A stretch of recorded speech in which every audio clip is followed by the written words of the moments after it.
All right, I'm finna end this. I'll see you boys on the desktop live.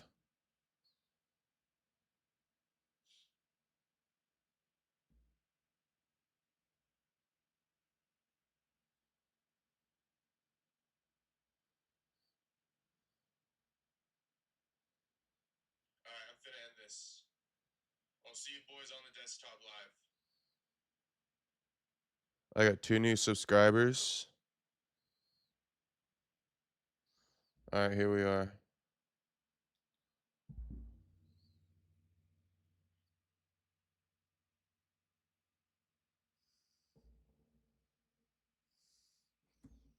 What up, everybody in the chat? Drop some shit in this bitch so I know you're in here. Thought you fell asleep. Okay, we got you guys back in here. No, I didn't fall asleep. I was fucking showering.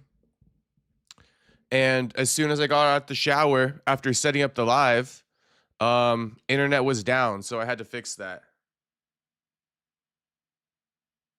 What up, Dylan? What up, Andrew? What up, Juice Man? Bro was watching Homie on Homie. Crazy work, Juice Man. Crazy work. What up to everybody? Boss Player, what's poppin'? I'm not gonna lie, you guys are the best, though. You guys are the best. The amount of people that popped into the vertical live, no promo, you guys are the best. That shit makes me happy. I can't even lie to you. Cannot even lie to you. And it's good to know. It's good to know that in the case of any other future internet difficulties, which I hope never happens again, I can go vertical live and you boys will pop in there. So, yeah, to start off the stream, I mean, no need to delay it any longer. You see the title, Nick Diaz calls brother Nate stuck up. The full hour-long, unreleased Baja Rehab interview with Nick Diaz has finally been released. Now, Nick talks about a lot of things in here. It's not just all about, him resenting his brother Nate. There's a lot more to this. Nick talks about his experiences with drug addicts throughout his life, falling into a bit of a depression after his loss to Anderson Silva due to a lot of ongoing battles, losing a girlfriend, getting suspended for 5 years, getting fined.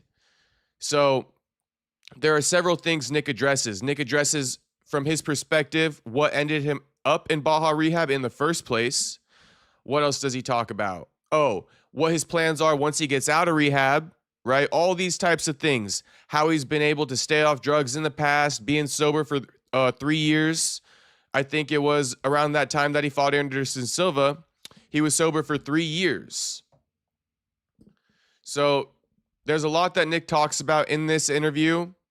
I figure we should watch it in its entirety. But if you just want to see my Instagram real quick, you will see, a lot of these clips. Nick Diaz on If Fame and Money Changed Him. I feel like that's more my brother. He's kind of stuck up. Nick Diaz on hanging around heroin addicts after his loss to Anderson Silva. I wasn't partaking in those types of drugs, but I was around it. Is he not taking accountability? Is he in denial? Kind of an odd fucking quote. Hanging around heroin addicts after his loss to Anderson Silva. He says, I wasn't partaking in those types of drugs, but I was around it. Very interesting. Then we got this one, Nick Diaz on if he will surround himself with different people after his release from Baja Rehab. I'm not a bad judge of character, and I don't plan on surrounding myself with the wrong type of people, and I don't think I have in the past. Here's also a quote from this little 3-minute segment that I posted. Nick goes, if you walk out of your front door, you could get hit by a car. Interviewer says, you could. Nick goes, but that doesn't mean don't go outside. Interviewer goes, but it also means it's probably safer not to run around in the middle of the street. Nick goes, sure. Okay, so, I mean, if you guys didn't get what I just read out there, Nick basically said, just because I could fall back into drug addiction, hanging out with drug addicts, doesn't mean don't do it. What the fuck? Yes, it does mean don't fucking do it. Yes, it does mean that. Yes, it does mean that. And then there's actually one more that I need to post on my phone right now. Let me post it up before we get this thing going. Everybody take a moment, like the stream, subscribe if you're not subscribed. Oh, how could I forget? Nick Diaz says he sees himself becoming UFC champion after his release from rehab. I think it's easy money. It's not like before. People are going to see a brand new me. So Nick thinks, Hamzat Chimaev is easy money for him.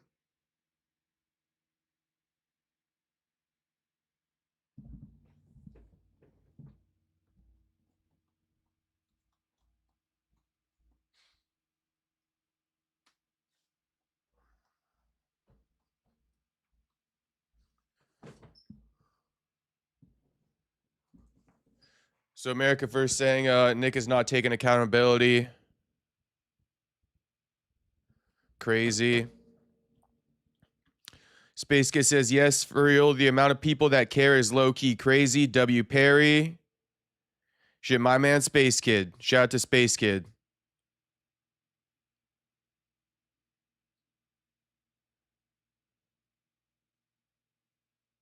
Chain Fire Addict says, nah, man, Nick, why are you going to the dark side?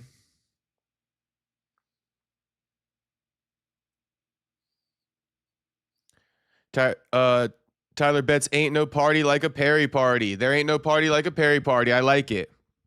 I like it. Drew Spansover for 3 years is tough work. I applaud him. Yeah, so we got to listen to all of it. We definitely got to listen to all of it. And I think we're going to do that right now. But before we fully dive into this, I want to give you guys a bit of a preview for today's show because we got a lot of stuff to talk about. I don't know how long today's show is going to go, if we can touch everything, but I have a massive list of things to get into. So on top of that, we're also going to talk about Gene Silva and Mauricio Ruffy officially beefing after UFC 325. Officially. The beef is on the grill. All right. So we're going to react to Volkanovski giving his thoughts on their beef. And we're also going to take a look at Volkanovski speaking on the title picture. Who's next in line? Diego Lopez injury update. Shakur Stevenson, Conor Ben. What's the latest with their beef? Teofimo Lopez wants to, Teofimo Lopez essentially hates himself after losing to Shakur. We're going to react. Keyshawn Davis calls out Devin Haney after his win. We got to speak about that. BSD gives his thoughts on who he wants to fight next. He got a lot of options. Always a good thing to have options, but we're going to take a look at what BSD wants next. Volk gives his prediction for Lerone versus Movsar. Might as well look at that. I know a lot of people are going to feel some type of way about this, but is Shakur Stevenson pretty much, about to be the face of boxing? Is he? I think he might be.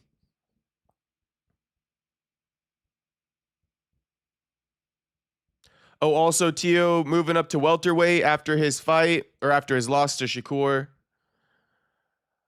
Patty Pimblett's reaction to Dan Hooker's loss. Shavkat Rakhmonov issues a statement after his second knee surgery. Rafael Fiziev issues a statement after his loss to Mauricio Ruffy. So we got lots to get into, boys. Lots to get into. Big news day. Big news day. And it all starts right here. Nick Diaz, Baja Rehab, hour-long unreleased interview. We got to check it out. Oh, by the way, I was just going to bring this up before we even get into this. I mean, if you guys want to have a little bit of a chat session, now's the time to have it. Anyone see the unreleased the unreleased interview of Epstein? A new unreleased interview of Epstein just dropped. Vlad posted it on his YouTube channel. But I mean, yeah, I got a lot of bookmarks for this Epstein shit because I'm very curious. But no, the full Epstein unreleased interview just got released. So 2 unreleased interviews just got released. You know, Nick Diaz files and the Epstein files. How ironic. Coincidence or no coincidence? I'm playing. Of course it's a coincidence. But it is kind of crazy, you know. Nick Diaz unreleased interview got released yesterday. Epstein's unreleased interview got released today. Now you boys all know I got the Diaz files. And what recently got released? The Epstein files. So we got a lot to talk about. But this Jeffrey Epstein guy, he interesting. He an interesting character for sure. Very not self-aware, but I think it works in his favor.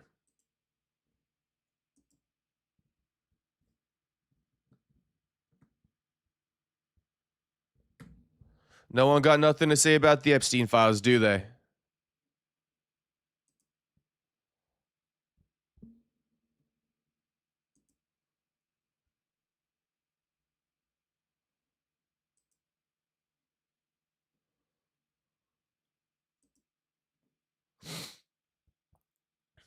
Deadpool Lock says Nick has CTE or no. I'm going to say no.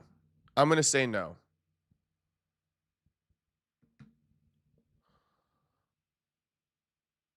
America First says Nick is falling off like Brandon's internet.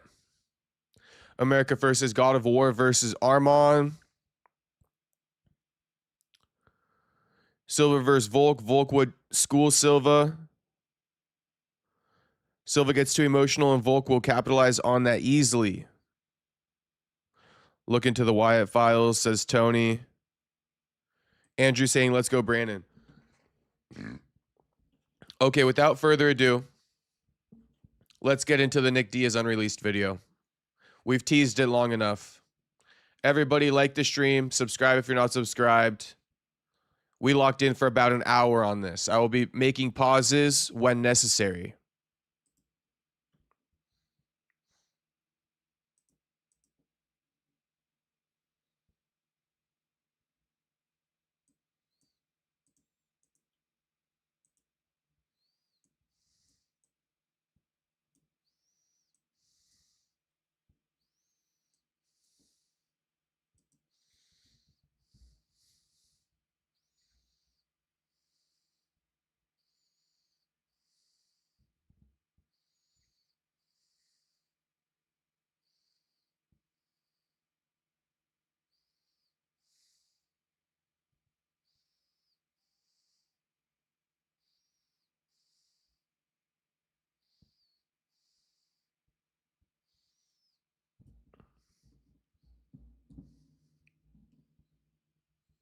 My bad. Motherfucker. Motherfucker. People know. Like, thanks for coming. Thanks for coming out here. I'm here with Nick Diaz. Wanted to get you out here to talk about a little bit about your life and kind of what it was like for you. And obviously I'm here with Baja Rehab. Kind of get your story and get to know, let other people know a little bit about kind of what you've been through and where you're at now. I was born and raised in Stockton, California. And I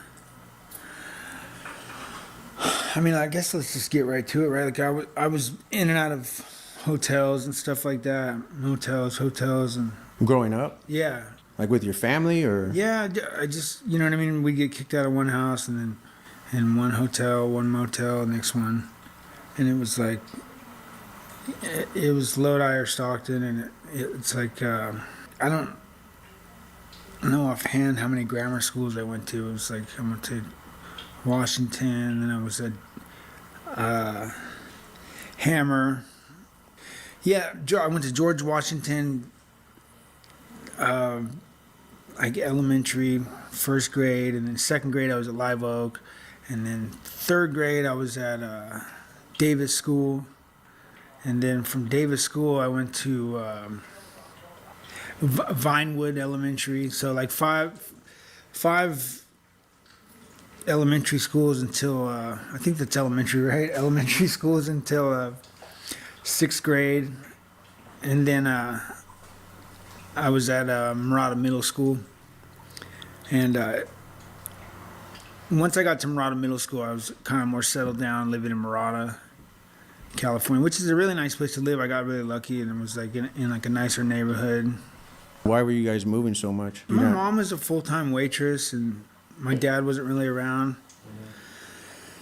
And yeah, it was just a lot of, you know what I mean, us getting left at home alone a lot, and I was a lot older. Not a lot older, but enough to where it made a big difference. When I was a kid, like I would go outside and go play in the neighborhood, but we didn't move around a lot. I mean, did you have experiences like that, or? So when I was 4 years old, and my mom was at work, I lived like a block away from the restaurant, Lion's Restaurant, and I snuck out of the window at 4 years old and walked to my mom's restaurant, which is like, I mean, maybe a half a mile away, which is kind of far for a 4-year-old to be walking on the street. And then I was sitting there peering in the windows and stuff like that until one of the cooks saw me and then brought me in and was like, "Hey, your kid, you know, your kids are out here." And so she took me home, and then my dad was like, "What the fuck?" and put me to bed, and then shut the door. And then I went to go to the window again and open it, and then before I got through, he put his hand on top of the window and shut it when I was trying to get out the second time. So I was making my rounds pretty early, and started getting in trouble at school pretty early. Like after elementary, after 6th grade, or? I think I got my first fight with a kid when I was in like 1st grade. How'd that go down? Not good. I was just kind of I wasn't a troublemaker, but I didn't really sit still, and I was, just didn't really pay attention in class, and then they put me in special ed classes and stuff like that, and I just really always felt like school was just not helping me. I was pretty smart. I was a pretty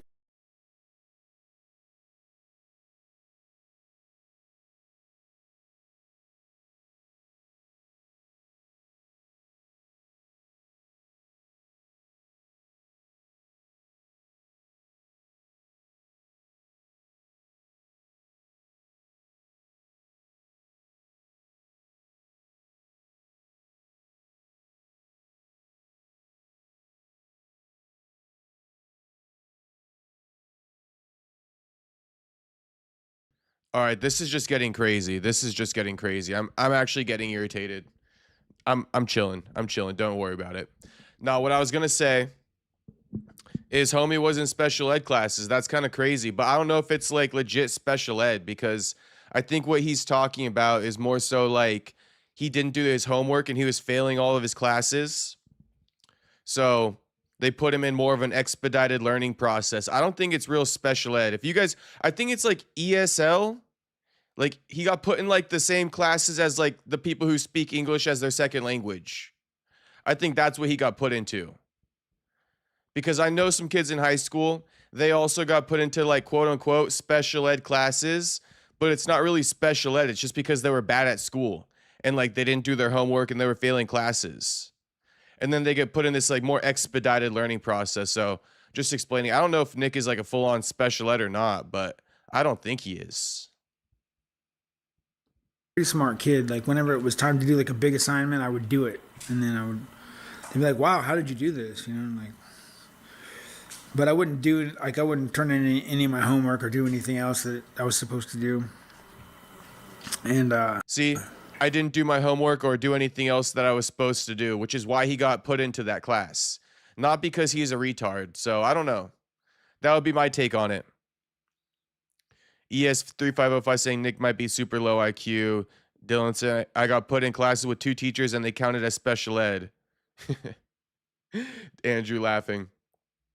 No, yeah, I think it's not special ed, what Nick was in. But maybe they did call it that. I was pretty athletic. I was on the swim team, which was weird for a kid like me that was like getting into trouble a lot. All the kids that swim on the swim team, they're pretty good kids, you know. They're like, Yeah. Well, you got to maintain a certain GPA, right? in high school, but I didn't swim in high school. Okay. I swam until high school, and then after high school, I started swimming again. But so I was trying to wrestle and play football when I was in high school, and I didn't have the attendance, and I got into some fights in high school. So I was pretty much trying to switch high schools in the middle of high school. It was because the wrestling coach was like, "Come and wrestle for our school," and then it was like before in middle school, grammar school, I had like an interdistrict agreement to go to one. It was always a problem, like where you live. You know, you have to go to this school if you live here. You know, and Oh yeah, like the districts. yeah, the districts. Yeah. Yeah. So like they wouldn't let me go to. They wouldn't let me wrestle for Lodi. Coach thought he was going to get me on the team, but it never did. But I started doing jiu-jitsu right away, and then How old were you exactly? Like when you started jujitsu? I was 15. But I was 13 and 14. I was watching the UFC. Maybe younger than that. I was renting VHS UFCs and watching UFC fighting and stuff like that. You know, and smoking weed and you know, I just hanging around with a bunch of kids. Like they did a bunch of drugs and that's just kind of what we did. And then we'd go and shoulder tap people, get them to buy us alcohol, try to get some girls drunk. You know, it was just Normal teenage it was stuff. just, you know what I mean. I was getting in gang fights and people getting jumped into gangs and shit. Like, we're gonna jump you in. Like, what? You better fight back too. It was like, but then I started training jiu-jitsu when I was 16, and then that didn't really like. That's all I did, you know. And I was beating pro fighters. I was beating them on the mats. I was beating them in the gym, and I was Like right away? yeah, grown fighters, you know, was competing in jiu-jitsu, and then I would get my friends that were a little older to drive me all the way to Walnut Creek or Pleasant Hill to train with Caesar Gracie, and then I started getting like a blue belt, purple belt, brown belt. You know, I think I was purple belt by the time I was 23. I was a purple belt, and then by the time I was 24, I think I was a black belt. So that's the right age, I think, to get your black belt. Like when 8 years to get his black belt from 16 to 24. you're, you know, in your early 20s. Like, What about your friends? Like, I know, like for me, like my friends that I went to school with, high school with, all of that. Like, obviously, I'm not in contact with any of them anymore, and I think some of it was because of the choices I made. But are you still friends with people from like back Yeah. then? Like, do you stay in contact with? yeah, well, I mean, I had the same group of friends. We had a whole like 20 of us or something. We're all friends, live in Murata, and I had a pretty good group of friends. I mean, a lot of them did good or went to college, moved away, and then some of them stayed and started fucking up. And but I didn't really maintain friendships, like, you know what I mean, for a long time. Like I was busy. I was fighting 3 to 5 fights a year for 17 years. All I used to think about was weight. How much do I weigh? What am I gonna eat? After a while, you realize there's more to life. And then, you know, that's when I started getting into some trouble again. I was bringing some old friends back in the picture, and that really fucked things up. But I cared about them though. I was like, wow, I didn't know they were fucked up. I didn't even know what that was. You know, I was clueless. Even though I'd been around it my whole life, I didn't know, like, you know what I mean? I just didn't know anything about drugs or a little bit about alcohol, but I didn't drink alcohol my whole 20s. I drank when I was you know what I mean? Until I was 16, 17, 18. I was drinking a little bit, but when I hit like 20, I stopped drinking. Before, you know, I would get into some bars. By the time I actually was old enough to be in a bar, I wasn't drinking. I was just too many fights. I was fighting in Japan. Too much going on. Yeah, and then when I used to drink, it would always it never ended well. I was always like getting nauseous and fucking. I wouldn't get drunk. You know what I mean? I didn't know what it was like to get like super drunk and like. You know what I mean? Like where you can't walk straight. I would always get nauseous before I would get to that point, and I was like, "Fuck, I'll see you guys later." So, Nick having adverse reactions to alcohol from an early age, causing him to actually stop drinking before he was actually 21 years old. Just kind of goes to show, substances and Nick, they don't go together. Not even alcohol. Weed might be a different story, but, I'm kind of on the camp of just saying homie needs to be completely 100% sober. This whole moderation thing, I don't think that's going to work for Nick. And it would ruin my night. I'd be with some, supposed to be like trying to hook up with some girl or something like that, and then I'd end up in the bathroom instead. And it was just fucking ruined. And for hours, like, you know what I mean? Like alcohol poisoning, like off of like, drinking more than if I would drink like a 40 or something, and I would drink, if I started on the second 40, I was in for trouble. You know what I mean? It was like before I would even get drunk, I would get like I'd have a reaction. And so I stopped drinking, and I ended up holding like, these long relationships. So things were better. Things were better without the substance. Without drinking, yeah, I much better. I never thought I would go back to drinking. I get it. It's kind of a weird thing. How like it's like such a part of everyone's life. I mean, for me even too. Like I couldn't stand it though. Like being around, I would still go to parties and stuff like that, but I couldn't stand it. I'd smoke weed. I smoked a lot of weed, but I couldn't stand being around my friends when they're, when they were drunk. It was like it was fun because they would. But it was always just like everyone would get trashed. They were doing those keg stands, you know what I mean? Lifting people up over the keg, and they were fucking drinking it upside down. And yeah, I must have tried that once or twice, and then it wasn't fun anymore. And people were getting stabbed or shot. And where? Doing keg stands? Dude, no, like at these parties like that. There was in Stockton. Yeah, big fight every time there was a party. There was a big fight, and that was the thing. It was like if there was going to be a big fight at a party, I was going to be involved. And it was probably me or one of my friends, and so I was just waiting for it to go down. I mean, as soon as it would go down, boom, boom. It was like at someone's house or some backyard or some, some like bonfire party or something like. Sounds like some good times. I'm not even gonna lie. That sounds like some good times. No wonder why Nick always brings it back up. Those are probably Nick's favorite days. Showing up to these fucking backyard parties, waiting for something to pop off, getting active. Team Haney style. You feel me?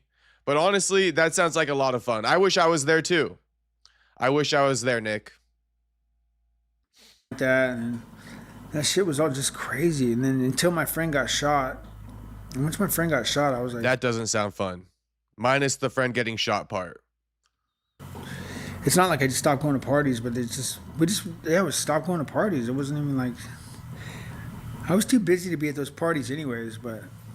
Okay, but before he gets into what he's going to say, basically he's saying his friend got shot. He's going to say his friend got shot 4 times in the chest. And... essentially, this is going to be Nick's first experience with someone close to him getting addicted to heroin, essentially.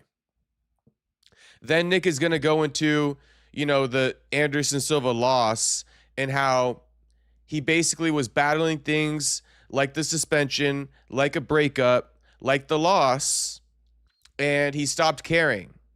So he brought up his friend who got shot in the chest 4 times.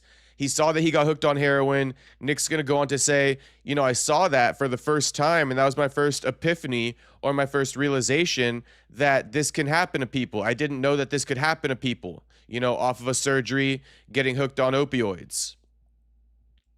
Then he brings up the Anderson Silva story, and he's like, or no, rewind it just a little bit. After he realized what happened to his friend getting hooked on heroin, he made a promise to himself that he would never get like that. Nick, right? But then he goes on to bring up the Anderson Silva loss, and then he starts saying how, like, you know, he did promise himself he would never get like that, but he got pretty close because he was hanging out with people who were drug addicts as well. Now, essentially, in my opinion here, Nick walks his foot right up to the line to admit that he did get like his friend. You know, his friend from childhood that got shot in the chest 4 times. He walks right up to the line, but then he hits him with the, I was kicking it with them, but I wasn't doing it with them. Right? So that's where everyone's calling out Nick and being like, bro, no accountability. You're in denial. You can't even admit it. But he's getting very close to, and then he just doesn't fucking commit. Right? It's like Nick's walking up to the edge of the diving board. He's about to jump, and he doesn't commit. He turns around and walks back down the ladder.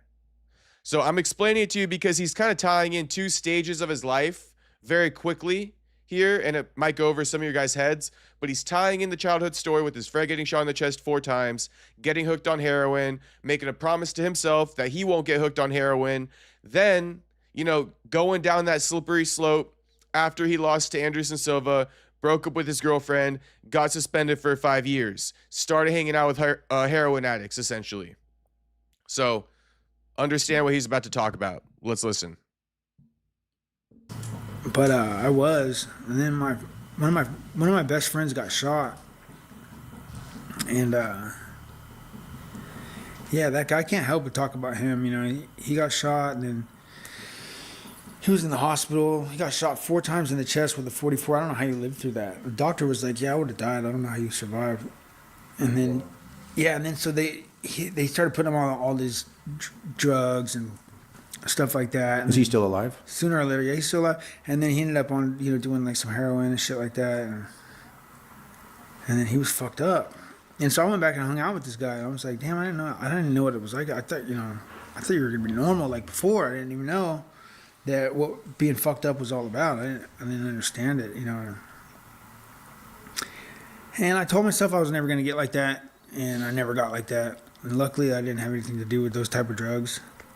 I told myself I was never going to get like that, and I never got like that. Luckily, I never had anything to do with those types of drugs. So, see what I mean? Let's just hear it one more time from Nick's mouth. But he's going to go on to talk about Anderson Silva right after this. And I never got. And I told myself I was never going to get like that, and I never got like that. And luckily, I didn't have anything to do with those type of drugs. He says he never got like that. I'm here to tell you he did get like that. That's why he ended up in rehab. I don't know why he doesn't want to admit it. That's for Nick to answer. I won't even speculate. But one of my questions is, it's probably a little bit of both. Both are probably true. But it's like, is Nick being genuine and open here, or is he just going through the motions? I think he's doing both. He's trying his best to be genuine and open, but on the parts where he doesn't want to be genuine and open, he's going through the motions. He's telling the guy what he wants to hear, but he's not going to give him everything. Meaning, he's not going to admit that he ever had a problem with hardcore drugs. And he doesn't once. In this whole interview, he doesn't do it one time. He speaks about quitting drugs, you know, but never fully admits that he was hooked. But just being around those type of drugs really caused me a big problem. You know what I mean? Like, and I don't mean to keep pausing it, but do you see what I mean? He goes, but just being around those types of drugs caused me a big problem. It's like he keeps walking right up to that diving board, then walking back, then walking up to the diving board, then walking back. You know what I'm saying? We got a Space Kid saying, holy denial. I mean, low key. 80 says, Nick doesn't appear to have CTE. He speaks normally and sounds better than he has for years. Being off drugs, he is normal. He is more normal. He's definitely more normal when he's off drugs. Twilight says trying to say weed got him there 100%. I mean, he's insinuating that weed got him into rehab, and that's just not true. Caused me a big problem, and I was going through it. I went through a breakup. I lost this fight with Anderson Silva.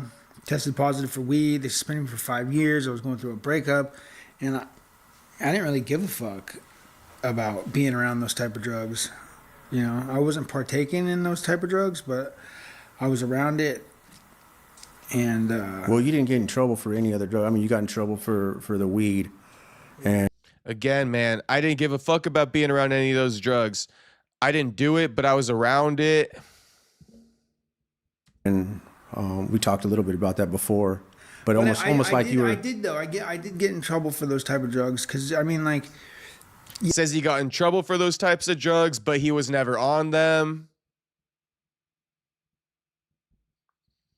What's poppin', MMA Rio? Good to see you, homie.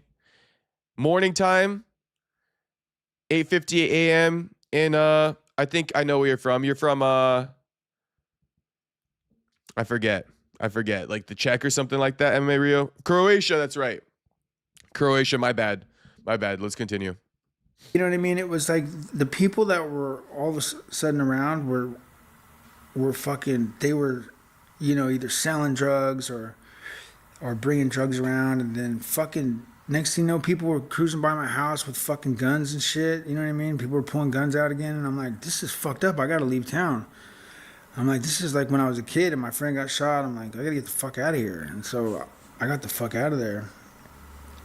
But can we back up just a little bit? Like right after like high school and you're kind of getting into your career and getting busy, you're obviously you start gaining some fame, right? And now you're obviously transitioning from a young man or even a kid that was going through a bunch of schools, and then you're kind of getting out of high school, maybe had some problems with that, but now you kind of have a purpose, and fame came with that.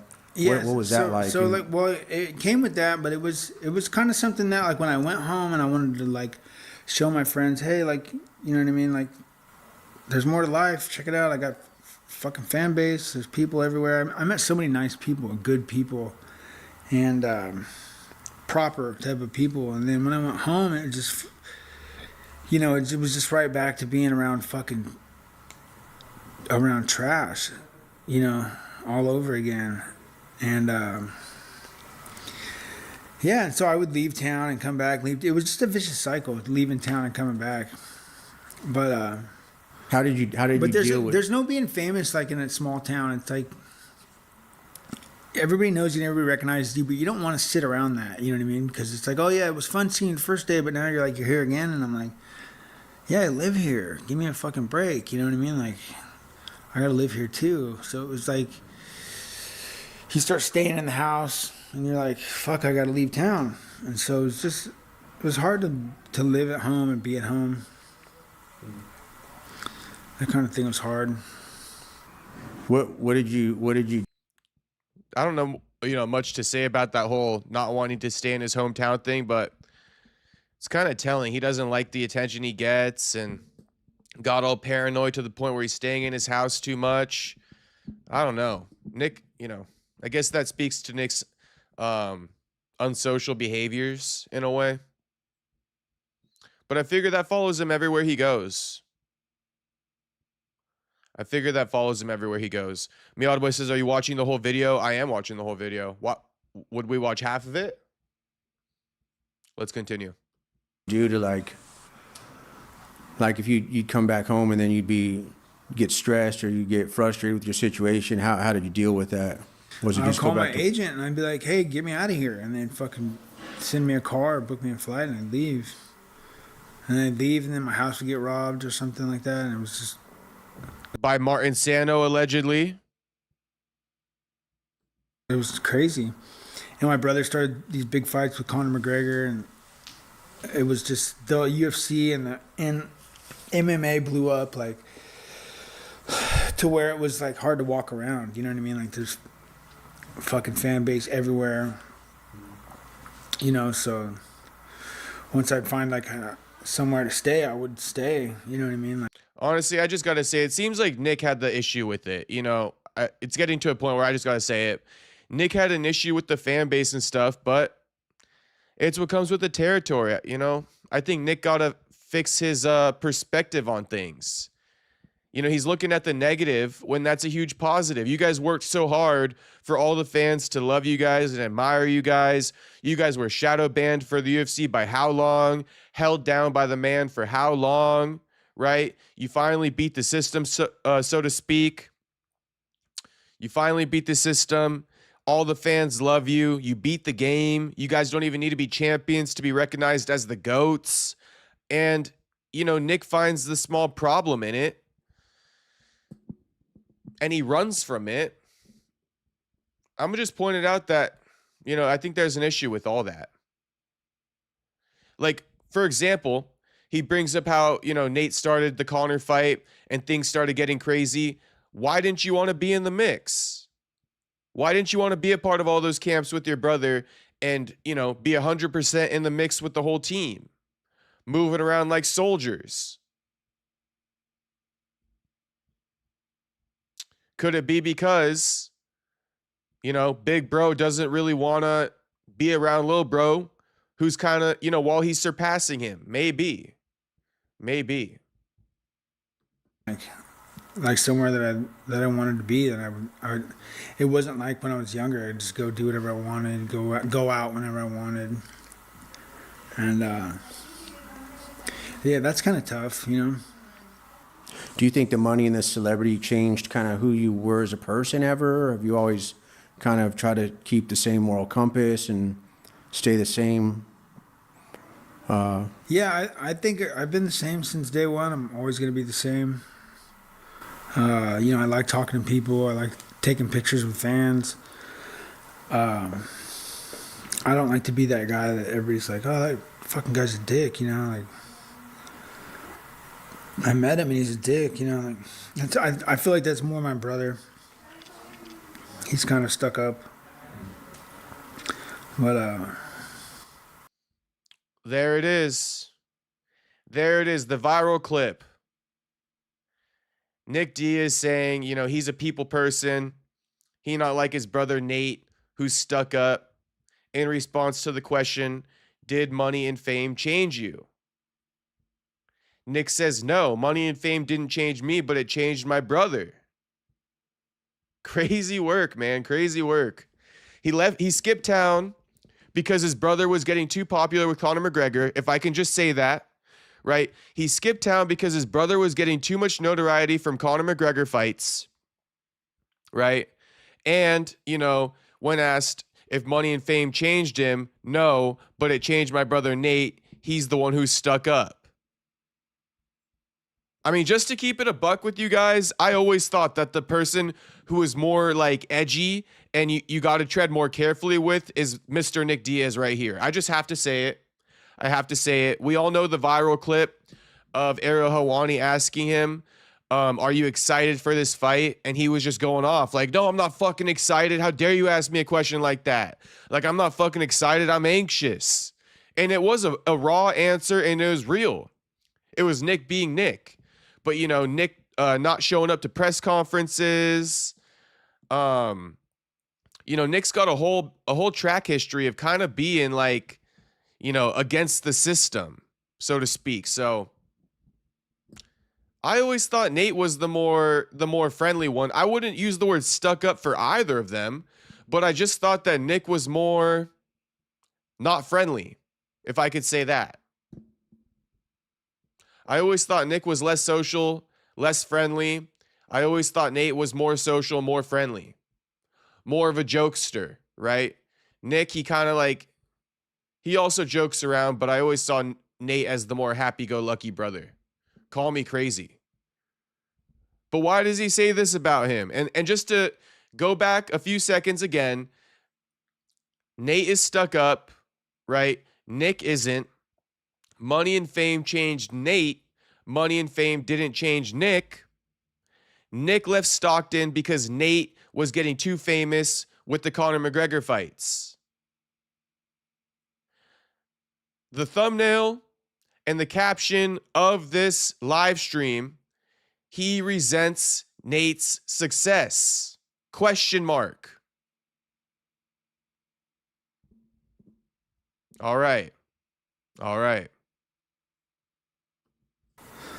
But I've always been better at dealing with people. You know what I mean? Like I teach the class, big classes, big seminars, lots of. And Nick is, I think Nick's right about that. He does seem to do more of the coaching. So, you know, he's speaking through his lens. And now that's not the only, you know, judgment of how social you are is how you coach people. But Nick is like isolating that one thing. And he's like, I'm more sociable. I'm less stuck up because I can coach large seminars and Nate can't, you know, but it's not that black and white. It's a lot more of a colorful conversation than just like who can teach classes. Oh, you can't teach classes, you're stuck up. Oh, you can teach classes, you're not stuck up. It's a lot more, you know, it's a lot more of a colorful situation than that. But I'm just explaining Nick's side as to why he thinks that. People. You like teaching and working with people? Yes and no. I don't like getting stuck and teaching in my own school. You know what I mean? Because you have to stay there. It's like, you know, so traveling around and doing some seminars is fun, but then you kind of want to go back there and train there. But it's like you don't want to take attention from the instructors, and like you don't want to like crowd the gym. You don't want to be like get all this attention. That's my problem. Is like I would try to go back to a small town and go back to like a, you know, and it was just like, okay, you're here, we're tired of you. And it's like, great, now I just got nowhere to go. I just can't. I mean, I don't mean to keep pausing it, but it's just like, Nick, you know, even this coaching thing, it's like, yeah, coaching's cool. I like coaching, but I don't like having my own school. I don't like being locked into any specific place for too long. Do you guys see the trend here? It's a lot of this like, woe is me. It's a lot of woe is me. Even how he ended the sentence. He just said something along the lines of like, he just sees, let me put it like this. Nick seems to be seeing the negative in almost everything. And I didn't mean to come on here and bash Nick, but honestly, he's finding the negative in too many things. All right, Space Kid says, no, I fuck with when you pause it, bro. Speak your thoughts. Space Kid, shout out to you, homie. I will. I'll continue doing it. I don't want to keep interrupting too much, but when necessary, I will. Just listen to what he said like 10 seconds prior. Try to go back to a small town and go back to like a, you know, and it was just like, okay, you're here, we're tired of you. And it's like, great, now I just got nowhere to go. Okay, great. So we're tired of you now. Great, now I got nowhere to go. But bro, you left in the first place. You left in the first place. But now you got nowhere to go. Like, bro, you don't want to stay there anyway, but now you don't got nowhere to go. Honestly, I don't get it. All I can do is point these things out to you. But literally, like, he doesn't want to stay there, right? But then he's got nowhere to go. Which one is it, bro? Which one is it? I'm sure everyone in Stockton would love for you to stay there and run a school and for you to bring in money and be financially stable, you know, giving back to the community. The real issue, Nick, is do you want that for yourself, bro? Can you handle all that for yourself? Can you handle the, you know, consistent coaching? Can you handle the attention going out in public? I mean, homie, you live in Vegas. You're getting more attention than you ever would in Stockton. You're in the fight capital, Vegas. Doing, you know, showing up to events, doing poster signings, showing up to Extreme Couture. It's all the same thing as if you were in Stockton, homie. Same attention you're getting from Sean Strickland when you go to Extreme Couture is the same attention you're getting when you go to Stockton and train at the academy there. Same attention you get when you go to the store in Las Vegas is the same attention you get when you go to the store in Stockton.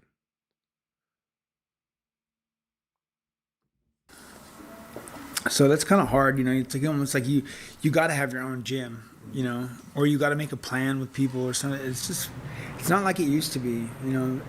It was fun when it wasn't popular. It was like training was easy. Now it's like you have girls and kids, they do it, you know what I mean, and people want to keep keep a gym, like run a business, you know what I mean? And there's a way to do that, and I don't think it favors fighters, you know what I mean? And but the gym doesn't make their money off of fighters either. They make their money off of students and stuff like that. So it's like, it's tough being a fighter and you want to train at a new gym.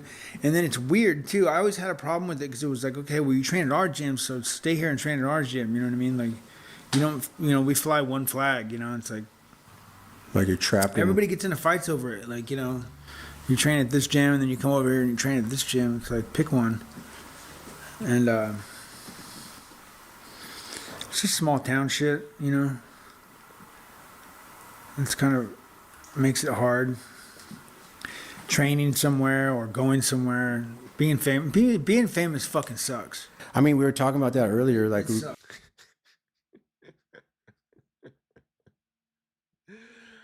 my goodness gracious. The amount of positive things that Nick can just like make seem negative is crazy. Even speaking to, he gave another reason. I wasn't even going to pause it, but I just have to. Even 1 minute ago, he gives an example, another example as to why he doesn't like coaching gyms or running a gym. And he literally says, because the sport became more popular. It was better running a gym when the sport wasn't as popular.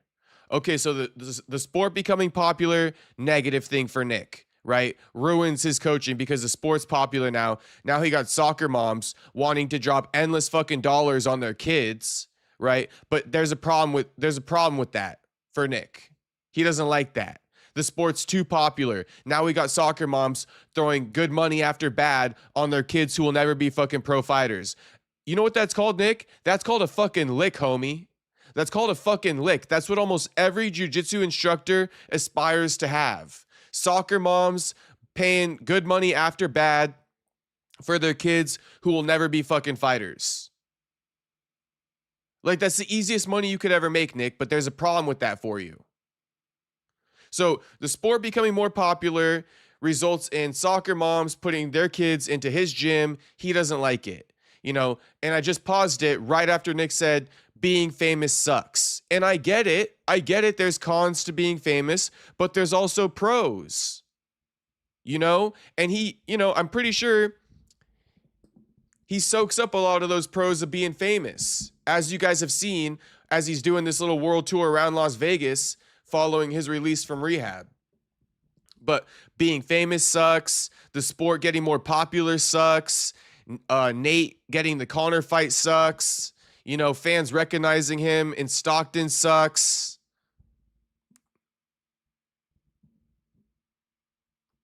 Before that, it's fun to go and bring some new people and introduce everybody, or you know what I mean? Like, they introduce you. Hey, have you met so-and-so? And then after that, it's over. You got to go find it elsewhere, I mean, what we were talking about earlier, I was thinking about, like, me hiding, because I'm sober, and what it was like for me, and me trying to kind of, keep people, where I wanted them in a sort, so that I could kind of do what I wanted, as far as substance, or live how I wanted to live. And what that looked like was kind of, maybe lying to my ex about stuff. But you were saying earlier, like, when you got they had the issue with the UFC, how it was posted on the tower in New York, and like that. Yeah, like, yeah. There's no hiding. There's no hiding. Like, we're just at different levels, obviously. It makes you, like, you know what I mean? They're like, okay, well, you know what I mean? Like, oh, you got a drug problem, or you fucking, and I'm like, I never looked at it. At that point, did you feel like you had? I mean, that was a while ago. It was a big problem. It's a big problem, but like. But do you feel like you had a drug problem at that point? I definitely did. Okay. I definitely did, but it was like, instead of acknowledging that, like, I had a drug problem or trying to fix it like it was a problem, or acknowledging that it was a problem, I fucking changed the problem so that it wasn't a problem. Like, like, we got that drug to be legalized. It is legal. Yeah, and part of it very legal in California, and he's literally saying him smoking weed was a problem. Like, what the fuck? No, that ain't no problem, Nick. You smoking weed ain't no fucking problem, homie. It's all that other shit you were doing. But yes, you did get the weed legalized. And Many then, states. like, whether a big part of it was because of me or something like that or not, it sure did feel like it because, you know, everybody kind of like signed a petition and shit like that and was like, you know. The rule change was 100,000% because of you, Mr. Nick Diaz. You were the pioneer in that. You deserve all the credit. This is wrong. And then they started, you know, they suddenly started changing the whole fucking thing. Like, you know, and they had my name was in a big part of it. So it was just You feel like you got dealt a bad hand with that? I mean, it was just the negativity. I didn't at the time. It didn't affect me. You know, I was like, okay, but then time goes by and like you get this fucking dark cloud, and everywhere you go, it just follows you, and yeah. And my brother never had to deal with that. I don't understand. Like, He can't help himself. He cannot help himself. And my brother never had to deal with that. And my brother never had to deal with that. he got the benefits without having the bad part. You know. It's with that. Yeah, and my brother never had to deal with that. I don't understand. Like, he got the benefits without having the bad part. You know. If anyone's ever been bitter about something, and I'm sure we've all been bitter and couldn't help ourselves but to complain, but that's exactly what Nick just did right there. The topic was pretty much over with, right? But he had to squeeze it in. Because he's so bitter about it. He just had to squeeze in, you know, that Nate received all the benefits, but he didn't have to go through the bullshit he went through. But yeah, Nate and all the other fighters, bro. It's not just Nate. Like, Nate ain't this bad guy. He ain't this bad guy, bro. He always had your back, Nick. He always had your fucking back, bro. And here you are, just like, I know you're twisting things in your head, thinking, you know, in your downtime, like, that's so funny. That's so ironic, isn't it? And now I'm stuck in here, my brother not bailing me out. Bro. Just admit you had a drug problem and you belonged in there. I ended up taking all the hard shots for everybody with that one. I mean, you kind of did. I mean, And to Miata Boy's point, saying maybe Miata Boy says Jacob Nick is speaking facts. He's just wording it wrong. He's wording a lot of things wrong and speaking facts at the same time. I can kind of agree with you, even right here, right? He speaks facts, but he also words a lot wrong. Like, listen to what he just said after he threw shade to Nate for the second time.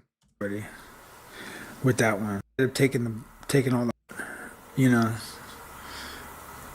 I ended up taking all the hard shots for everybody with that one. So, you know, I ended up taking all the hard shots for everybody with that one. You know, that is facts. You did, bro. You did take the brunt of it, but that's not Nate's fault.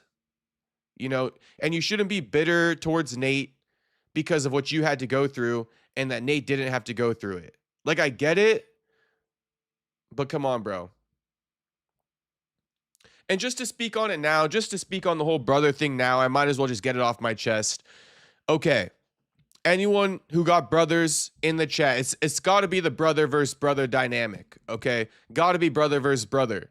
And especially if you guys are close in age, just like these two are, this is typical, bro. This is typical. And honestly, I don't really blame them.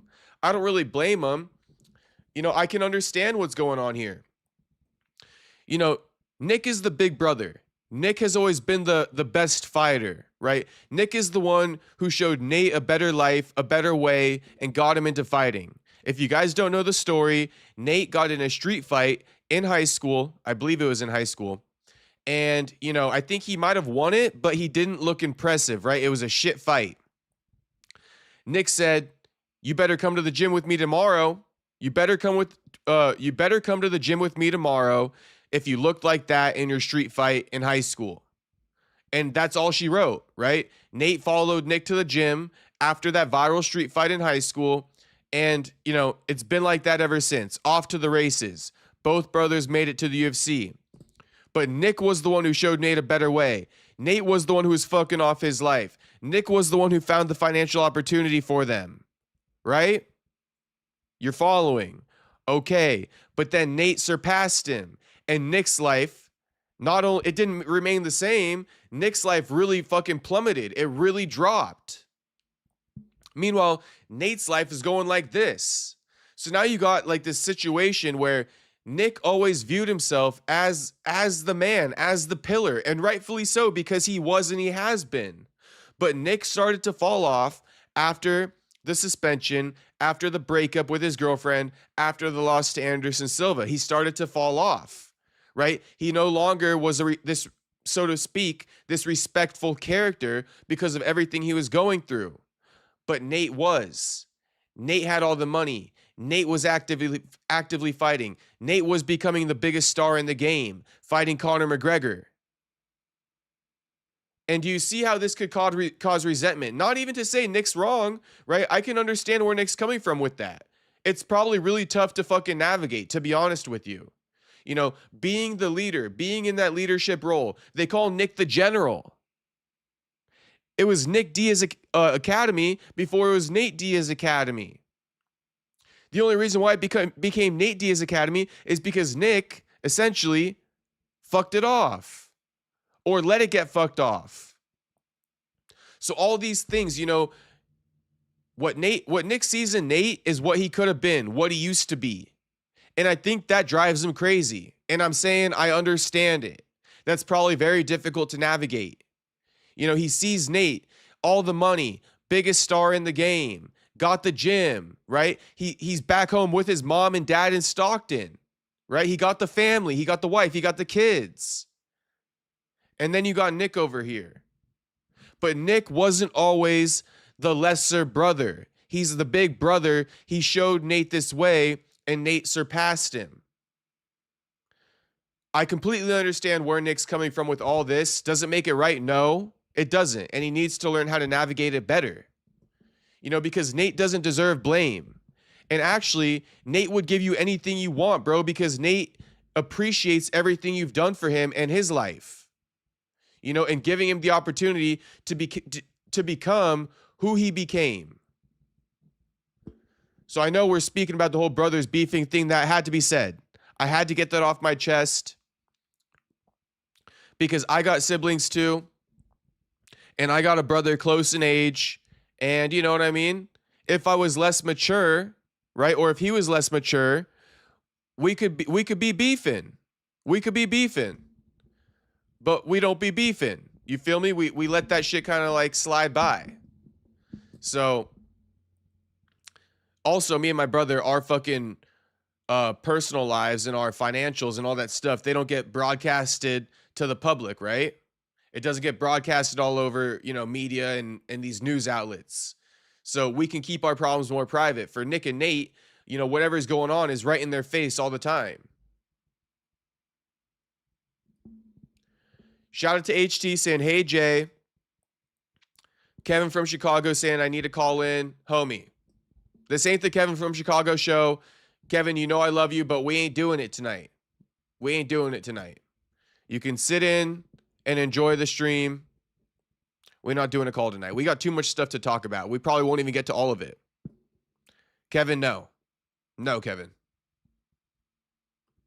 I mean, you kind of did. I mean, and I think they've changed some things since then. Yeah, they did. They changed some things. Mm-hmm. I mean, you kind of did. The hard shots for everybody with that one. I mean, you kind of did. I mean, and I think they've changed some things since then. Yeah, they did. They changed some things. Mm-hmm. What are you most, I mean, given everything you've been through, what are you most proud of, like, in your career, but not only that, like, as a man, as like a human being, is like, if you look, I mean, you've had some time to reflect, right? You've got, you know, you're into your second year of sobriety. You know, you've been stone cold sober for a long time, and you've had a lot of time to reflect on, you know, decisions in life and all of that. Like, there's got to be some stuff that, you know, you're proud of.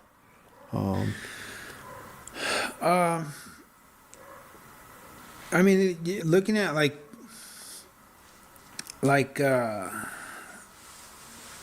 my career as an athlete, as like a world class athlete, you know what I mean? Like as like a triathlete, I think is more.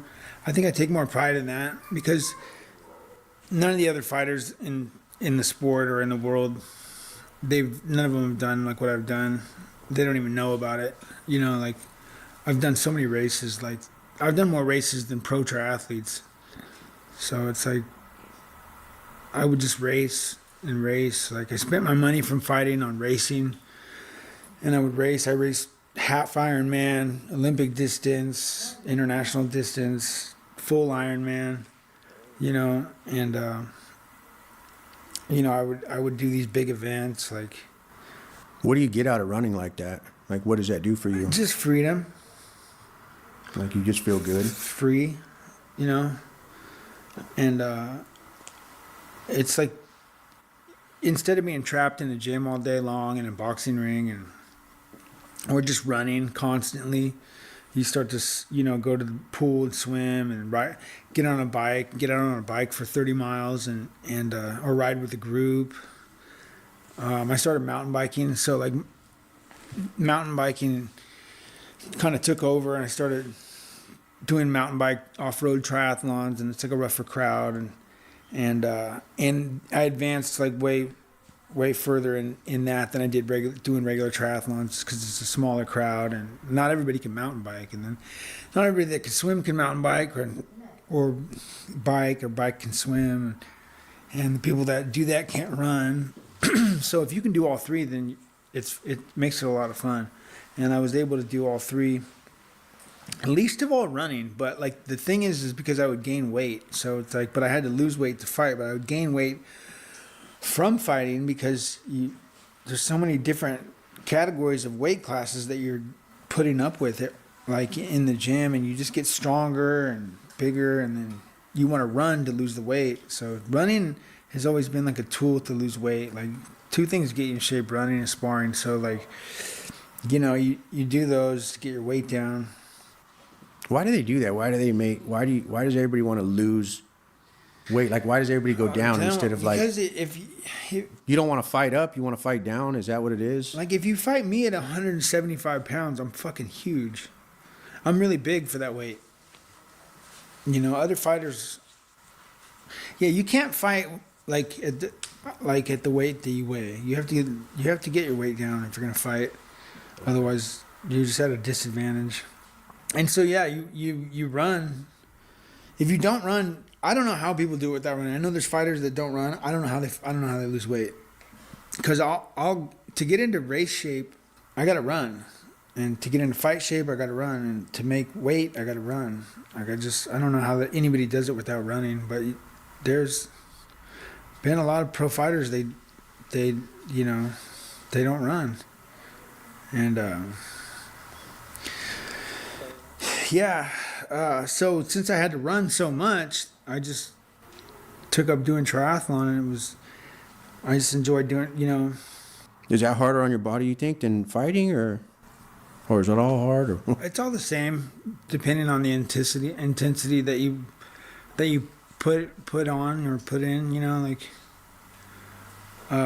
what goes up must come down. So if you go hard the day before, then you're gonna have to like make up for it and in active recovery, and there's learning how to train in zones, and without training in zones, it's like being blindfolded. You know what I mean? So before you learn how to train in specific zones and stuff like that, it's really hard. And I'm like, I can't imagine learning how to do that. I never would have if I didn't start doing triathlon and trying to improve my times and doing longer distances.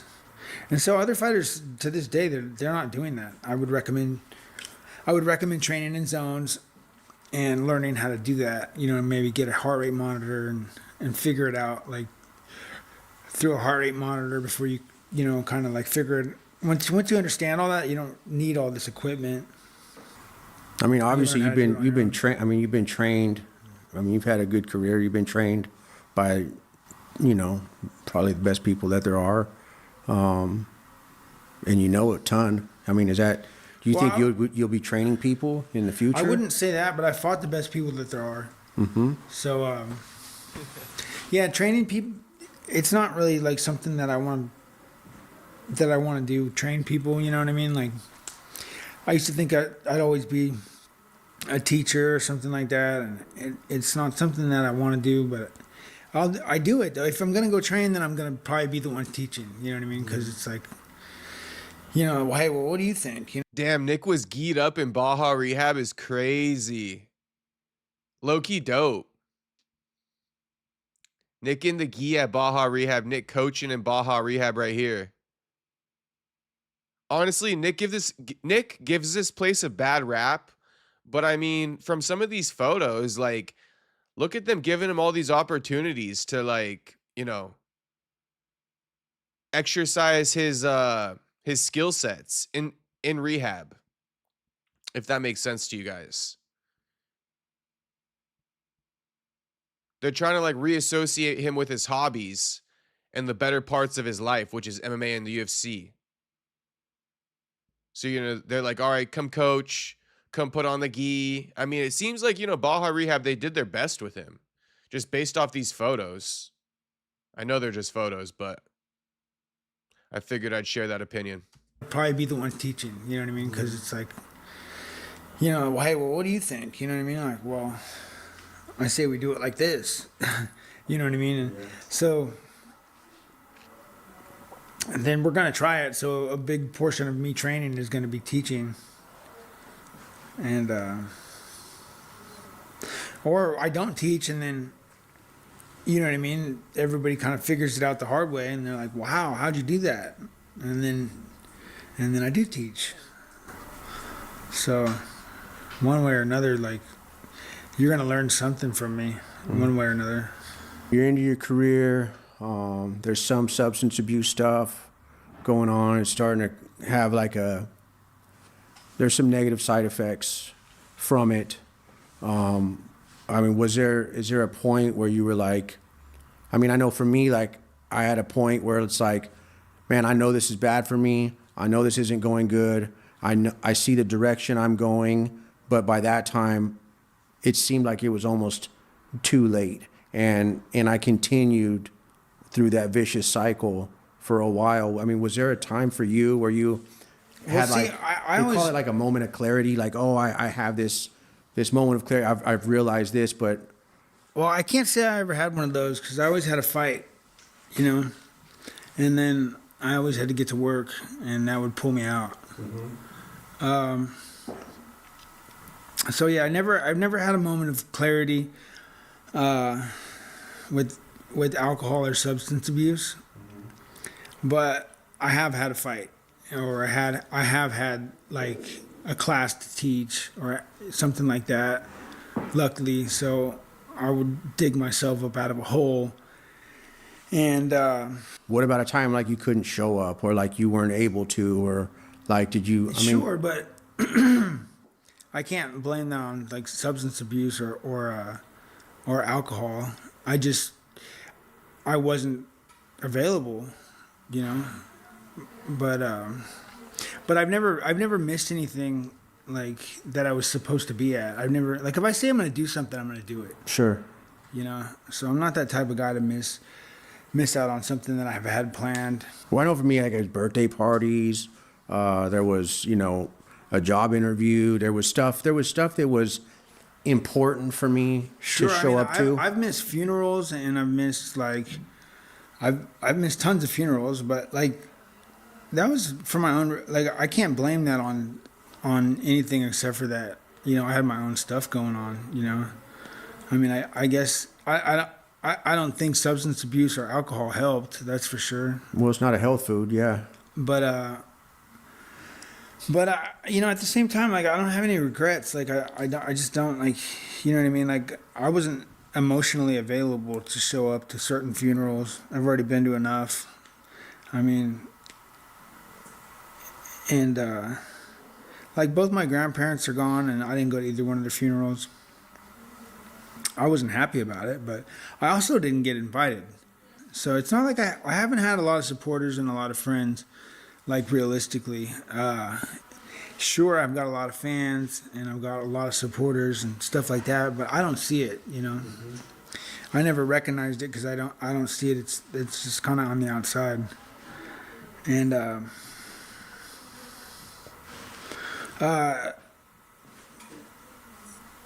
yeah, I've had a pretty intense schedule my whole adult life. Well, no, I mean, knowing that, how do you? I mean, I don't know when Nick is looking back on, but bro hasn't fought since 2014. Since 2015, bro hasn't fought since Anderson Silva. I just figured I'd mention that. I see Twilight's dropping that in the chat. Bro fought very little toward the end, literally years between fights. What is he talking about? Yeah. I don't know. I guess he's going further back when he asked about, because the interviewer is asking him if there were times where he couldn't show up to things because of the struggles going on in his life. And again, he's like, well, I didn't show up to things because, not because of the struggles, but because I had fights going on. I had my own personal stuff going on, but it wasn't because I was out kicking it with heroin addicts or anything like that. And I mean, I think it is because of that. Anything he missed after the Anderson Silva fight is because he was kicking it with drug addicts, not because he had a fight coming up. How do you know? I know he fought Robbie in 2022. That's not my point, though. That's not my point at all. Since he fought Silva in 2014 or 2015, the only fight he's had since then is fucking Robbie Lawler, and that was 7 years later. Now we're in the big 26. You know what I mean? It's been like 11 years since he fought Silva. So I don't know what time period he's referring to here, but it is worth mentioning. Like, homie hasn't had shit going on for like 10 years. I mean, I'm sitting here with, a little over a year, 100% sober, getting ready to move on with your life and move on to the next step. How is it that you're able to judge, like, who's going to be good and who's going to be healthy for you and who's not going to be healthy from you and who's trying to like gain from you and who's trying to actually be there for you, right? Because there's a lot to that. I mean, if someone's actually trying to be there for you and you're paranoid because, I don't know who this person is, or like, that's got to, how like, from what you've learned and where your head's at, like how do you find these people? I just based on like, financial income and stuff like that. What do you mean? So this is the golden question. This is the greatest question of the interview, in my opinion, because this is what we're talking about. This is what we've been talking about for going on about, 2 to 3 weeks now? Who is Nick going to surround himself with once he leaves rehab? How does he decipher who's good to spend time with, who's not good to spend time with? Well, as it would turn out, Nick would go right back to the same people he was hanging out with before he got into rehab. And not only would he go back to hang out with them and Kayla and Martin Sano, but he would marry Kayla immediately. Instantly. Okay? As soon as he checked out of the sober living in San Diego after his release from Baja Rehab in Mexico, he went straight to Vegas, eloped to Vegas with Martin and Kayla, married Kayla. So, homie's asking him, once you get out of here, how do you make these decisions and hang out with the right people? Because you're saying after the Anderson Silva fight, you were just kicking it with drug addicts and you didn't care. Now you say you weren't doing drugs, but bottom line, you were kicking it with these people and you ended up in here. So how are you going to change that moving forward? This is where Nick drops the quote that I read to you guys a second ago. And he says, I'm not a bad judge of character, and I don't plan on surrounding myself with the wrong type of people, and I don't think I have in the past. And then, there's the quote. Nick says, if you walk out of your front door, you could get hit by a car. The interview goes, you could. Nick goes, but that doesn't mean don't go outside.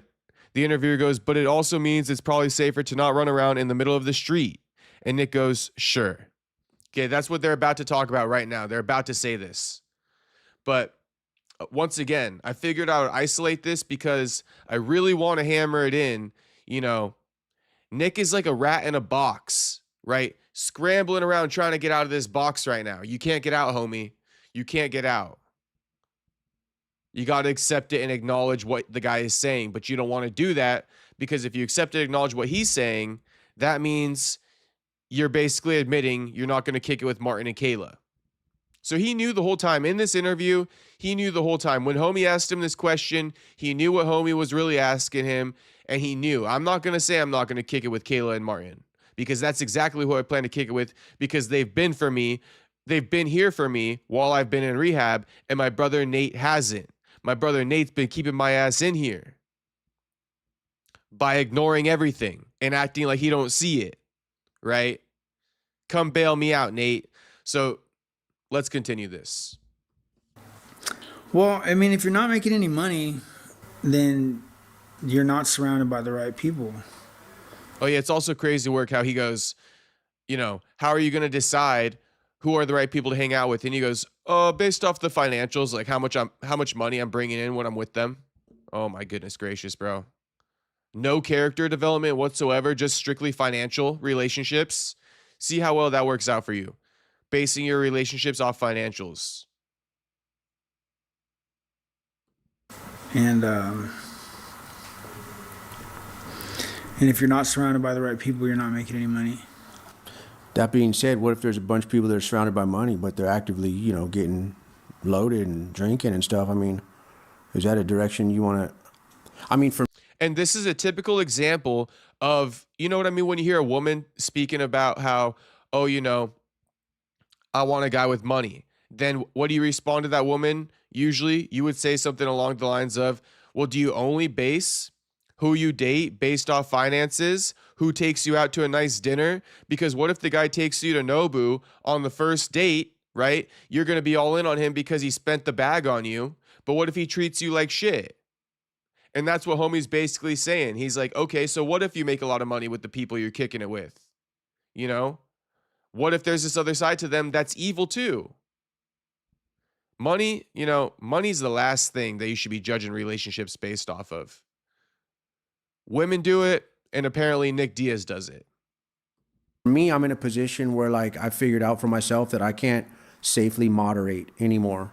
Like, moderation's off the table for me, right? As somebody that's sober now. Like, I know that sometimes I can hold it together, but sometimes I can't, and it's not worth the risk for me, right? So, like, do you think being in, like, that kind of a scene or being around certain people that maybe they do have a lot of money, maybe they do have support, but maybe they're not built like you in a certain way.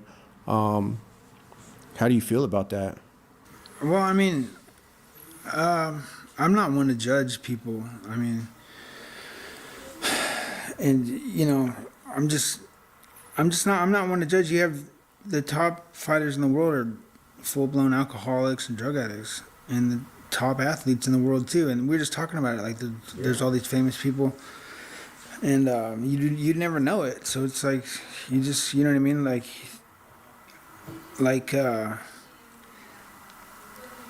it's like, you know, if you walk out your front door, you could get hit by a car.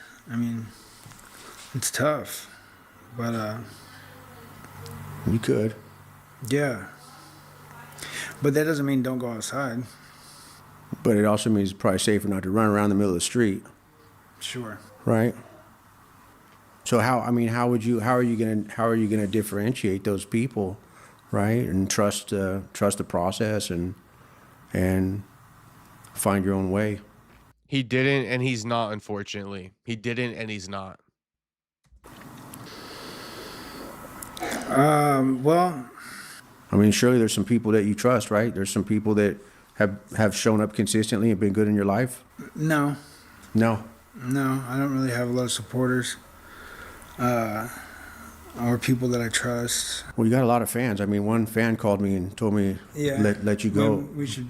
or didn't stick a Yeah. 45 in my mouth. Oh no. Yeah. I mean, there's been some strange phone calls that I've gotten. Yeah. Well, you know what I mean. That's what I'm saying. But I can't go sifting through fans either. I'm not one to do that. But I mean, it's just like I'm not a bad judge of character, you know, and I, you know what I mean. I don't plan on surrounding myself with like the wrong type of people, and I don't think I have in the past. There it is. There it is. I'm not a bad judge of character, and I don't plan on surrounding myself with the wrong types of people, and I don't think I have in the past. Hence why it was perfectly okay for him to go right back to Kayla and Martin, because in his mind, they were never bad in the first place, right? They were never the wrong people to associate with in the first place. So, you know, Nick can't really admit to drug use, and he can't really admit to surrounding himself with bad people, even though he already admitted it earlier by saying that he was letting drug addicts come around his inner circle after he lost to Silva because he was dealing with bullshit in his life. It's like he acknowledges it, then he doesn't want to acknowledge it. Come on, bro. You know. Well, sounds like, no, I mean, you've had a really successful career and made a lot of really good decisions. Yeah, like I said, just being financially and motivated in general, you know, You want to get back on your feet. is the key. Yeah. Do you remember? And so here's another point though about this whole financially motivated thing, because it goes back to what I was saying earlier about, you know, homie in the red jacket presenting him the idea like, okay, what about, you know, if you are hanging out with these people and you're bringing in good money, right? But they're not the right people to keep around you. Because Nick has been in this position before. He brings in money, but the people around him are fucking pinching off. They're pinching off the fucking money. You know, whether it be Caesar from his fight contracts, whether it be Caesar from his gym, right? Nick Diaz Academy at the time, whether it be Martin Sano stealing his bike when he's out of town, whether it be Martin Sano cracking his chick when he's in rehab, right? This is what the guy's talking about. Just because you're bringing in money, this is the same persisting problem you've always had, Nick. You've always been able to bring in money. But the reason why you're at where you're at is because the people you've kept in your circle. AD Kid's been fucking spitting it in the chat for like 10 minutes now. Okay, Nick, you have always had the ability to make money. It's the fact that the people you let in your inner circle, they fuck it off. They'd be pinching it all off. You have nothing left by the time it comes around to you. That's why he's hyper fixating on, bro, do you know how to choose who to surround yourself with once you get out of here? Because who you've been surrounding yourself with for fucking decades has led you right up to here now. You're like 40 years old. And Nick's like, nah, I've never associated myself with bad people. You know, I don't think that's what got me in here. All this stuff, bro. It's like, give it up. Give it a fucking rest, bro. Give it a fucking rest. Give it a rest, bro. You've always been able to make more money. You've always had these abilities to make money off your name. It's been the people who you've been surrounding yourself with who have been fucking it all off for you. Pinching it off the top before it even comes back your way. I hope if Nick sees one segment out of my whole live stream, it's this right here, homie. It's this right here. I hope you see this clip right here. I might even have to clip it off and post it on IG just for you to see it. Kind of the events that transpired, or how you ended up here in treatment in Mexico at Baja Rehab? Yeah, I just had a falling out with like my current agents, and then you know what I mean. I had a falling out with some friends that I wasn't, you know what I mean. It was like, okay, this isn't a good time for us to split, you know what I mean, to part ways. And you know, I was in the middle of a big job, and so, you know what I mean, nobody saw it my way, so I wound up here. What's something? Now, Nick also, he just leaves out so much stuff in that. And I mean, you would figure he does leave out a lot of stuff, because how can you give a 30-second answer as to how you got into rehab? So what does Nick say about how he ended up in rehab? You know, his manager, that was a bad situation. I think he said they parted ways or something. That shit's pretty much true. You know, aside from Cesar Gracie, I think this black dude was managing him. Forget the guy's name, but this black dude was managing him, and I don't think he was doing a good job. And Nick didn't really like what he was doing, so it seems like they parted ways. That is a contributing factor to him probably getting into rehab, right? But the other contributing factor that he mentions is, you know, I split up with some friends, um, and it wasn't a good time for us to part ways. Well, when he split up with some friends, who he's talking about, based off some of the stuff I've heard, right, from inside information, he split up with Kayla. He was over Kayla and low key probably, you know, okay, so this is how it went. I think he was low key over Kayla, so he split up from Kayla, started separating himself, right? And he was sleeping with this other chick. I have no clue who this other chick's name is, and no, this isn't a for sure fact. I'm saying what I've heard allegedly. Okay, allegedly, Nick was sleeping with another chick after he separated from Kayla, after separating from his manager. Nick went into this downhill spiral, right? He was on drugs allegedly while he was with this chick. And I think Kayla ended up, you know, being the one who's like, look at all this shit he's getting himself into. And he's got a fight coming up with Vicente Luque. You know, we got to check him into rehab. This isn't good for him. And so that's basically the story of how he got into rehab. And then Martin Sano was kind of this middleman to where Nick always wants to keep Martin around. You know, so Nick may have separated from Kayla, but Martin was the middleman. Nick wasn't really talking to Kayla because Nick was fucking some other chick, allegedly. So this is where Martin Sano comes in, where he was the middleman, and he's the one who actually was able to get Nick into rehab. Because like I said, Nick always likes to keep Martin around, right? Nick wouldn't have let his family check him into rehab. Nick wouldn't have let Kayla check him into rehab. He obviously didn't want the girl who he's, you know, messing with on the side to get him checked into rehab. He likes kicking it with her. So Martin Sano was the one who drugged him and tricked him. But I just figure I'll present all that to you because the way he says it, it's like super vague. And it's like, nah, bro, like there's a lot more to that story. And I get he doesn't want to share all those details. But, you know, they're out there, allegedly. And I figure I will share them. You know what I mean? Nobody saw it my way, so I wound up here. What's something that you've learned about yourself since you've been here?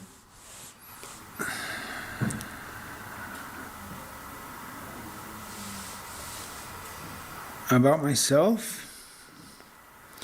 I think that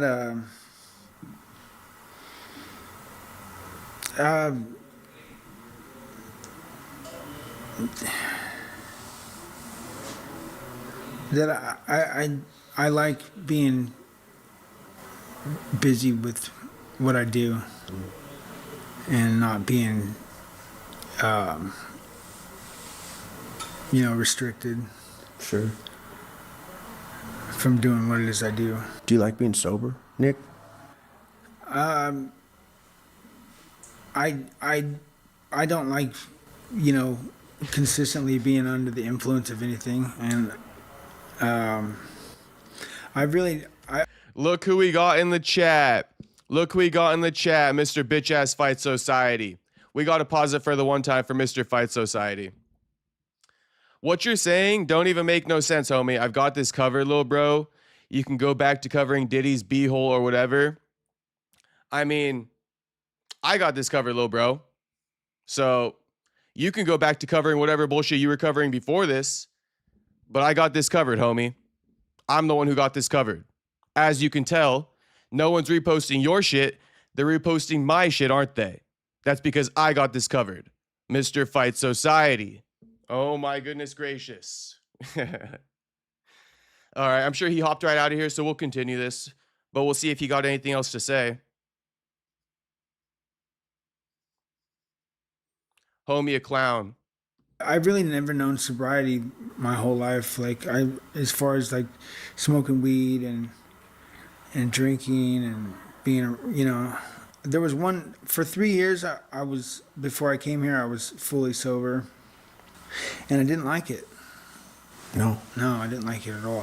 What was that like? It was living hell. Being sober for 3 years? Yeah, it was worse actually it was worse than this whole year that I've spent here.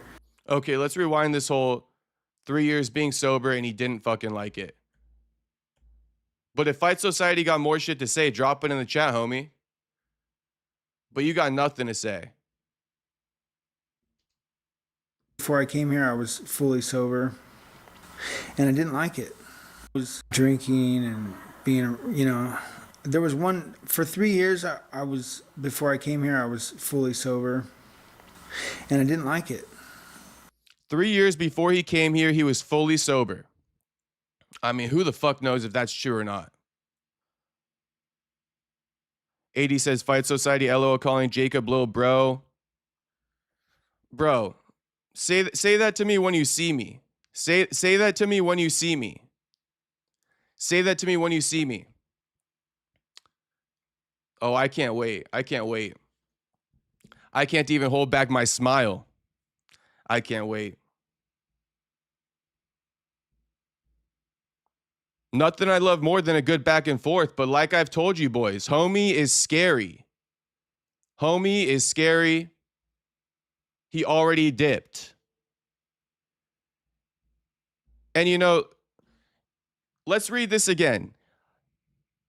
Lame ass bitch hops in the chat and he goes, I've got this case covered, little bro. You can go back to covering Diddy's beehole or whatever. He made this whole video off of my reporting. Guy made his whole video off my reporting, coming in here being like, I've got this case covered.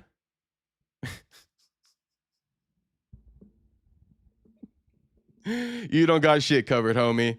You don't got shit covered. You're looking at who's got this shit covered. You're looking at him. You in my stream. I've still never tapped into any content of yours whatsoever, aside from the content that you made about me. You feel me? In my fucking stream.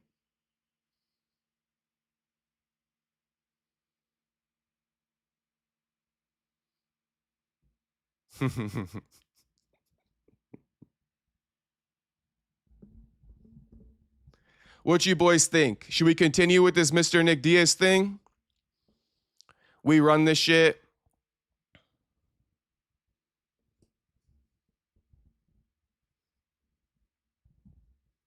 Shit, Mr. Fight Society finna get me on demon time. I'm telling you, boys. I'm telling you. I'm telling you. I'm telling you. I want to go face to face. I want to go face to face with Mr. Fight Society. I want to go face to face with Mr. Fight Society. That's what I want. That's what I want. I want to go face to face with homie. That's what I want right there. That's what I want. That's what I fucking want right there.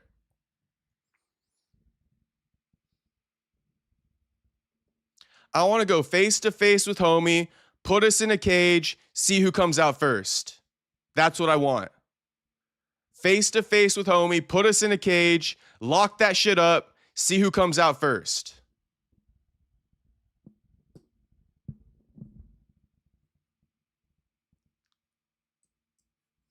All right, let's continue this whole thing. Homie's going to get me in trouble with my neighbor again.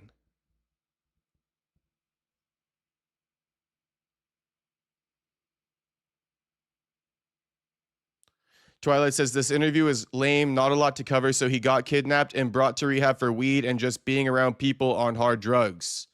I mean, pretty much. Not to mention that he thinks he's going to be a UFC champion and a few other things. Let's continue, though. Bro, I literally would fight homie like tomorrow.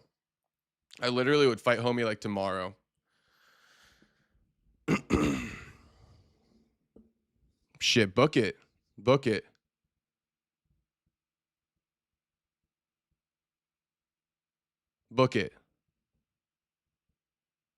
shit. No, I didn't like it at all. What was that like? It was living hell. I'm gonna just rewind it to the part where he brings up being sober for 3 years once again. Just so we could be locked in. Shit, you guys know it. You guys already know. Run that shit. Like, run that shit. I couldn't be more ready. I told you guys I'm TTG. Trained to go. Shout out to fucking Franklin for the $50 dono. My man Franklin says, Volk, nice call. Went on a roulette run. Holla. Everyone shout out Franklin. He just dropped the 50 ball in the chat. My man Franklin. My man Franklin. Yeah, congrats to Volk last night. Volk is a GOAT for sure. Volk is like one of the best fighters to ever grace the UFC octagon. Doesn't mean he's the most box office, right? He doesn't sell the most tickets by any means. He doesn't draw up the biggest crowds. But honestly, Volk is like he on that like GOAT status. He really is. Volk is on that like Floyd Mayweather status. Like no one can beat the guy. Literally the only guy that's ever beat Volk in the UFC, fucking Islam and Ilya. So congrats to Volk. That's one thing I've been thinking ever since his fight last night is like Volk is really like one of these GOATs. Like really barely anyone can fucking see him. The two people who beat him are literally the two best people in the promotion right now. Islam and Ilya.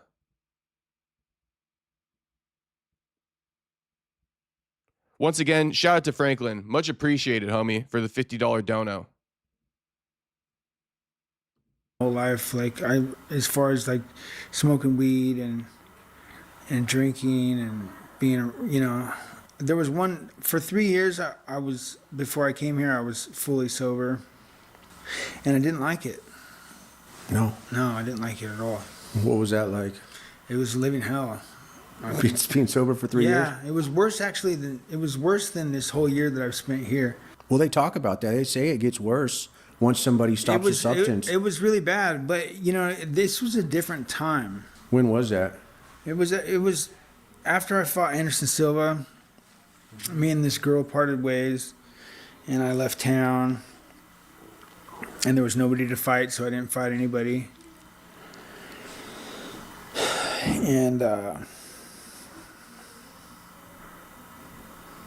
And it was awful. It was terrible. I was doing all these different healing. I was doing recovery. I was in borderline rehabs that I didn't even know were rehabs. I didn't know that. I didn't know anything about drug addicts, and I didn't understand. Why did you do it? Why did you decide to get sober for 3 years? Because. Like what for? I just had like a bad. You know what I mean? Like I said, people were driving past my house with fucking loaded guns. And I was like, it scared the shit out of me. I was like, holy fuck. Either, like, I thought these motherfuckers were ready to kill me, and they were. And that's facts. They were going to these motherfuckers were going to kill me. They're like, okay, you know what I mean? Showing up like, oh, yeah, fucking, baby mamas at your house, motherfucker. And I'm like, no, she's not here. She was here. She was here, but she's not here anymore. And I'm like, I'm sorry. Like, fuck, you know what I mean? Not Nick fucking homie's chick.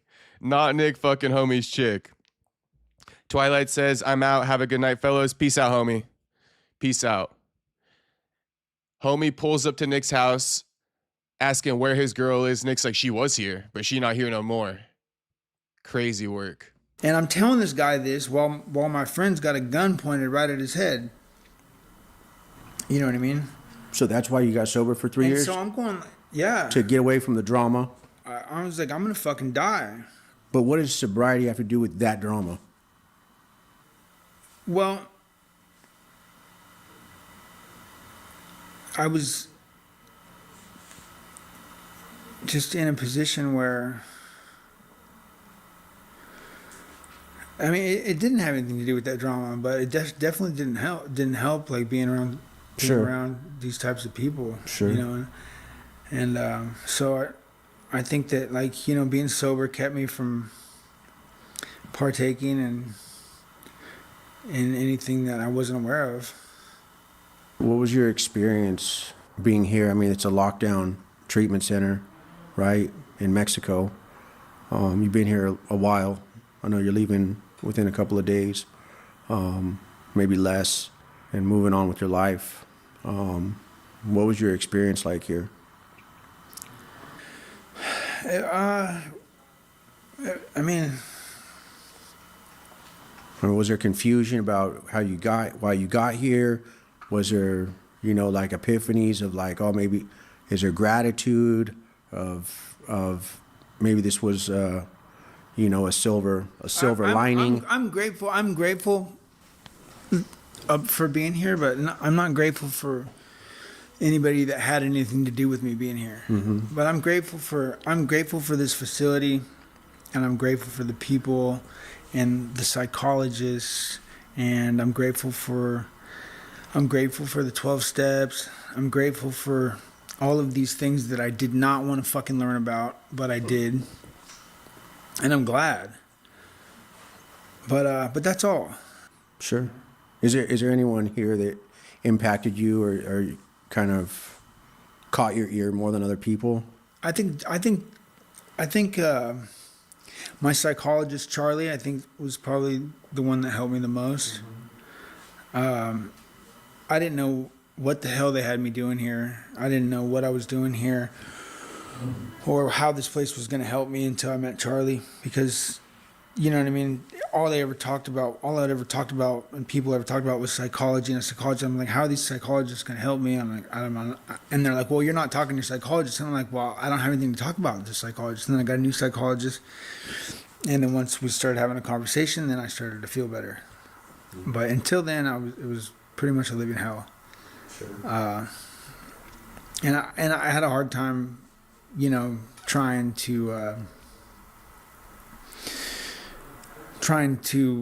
participate. Yeah, I remember that. I remember there was about a 4-month period in the beginning that, I mean, it was hard to get you moving. I mean, yeah, it's just because I learn a certain way, and it's just like, you know, it's just like being in school for me. Like I'm like, what is this? You know, it's not like I'm not understanding everything. I understand everything already. But you know what I mean? Just understanding it the way that other people do, it was definitely like an obstacle. mm-hmm. You mentioned the 12 steps. Is that something, I mean, there's people get sober and change their life or get better or heal many ways, right? I mean, there's no monopoly on that. I mean, I did the 12 steps. That's how I got sober. Do you, amongst some other things too, I still see a psychologist to this day. And do you think that's something you're going to continue? Is it something you want to continue? Sure. Yeah, it's easy to continue now. Like, you know what I mean? Like, because there's some good people in the 12-step program. I mean, I've been, you know, pretty bad to where I'm like, okay, I need to stop what I'm doing, and you know, I didn't need to use the 12 steps. Maybe I did without knowing it, you know, but I completely just turned my whole life around before, and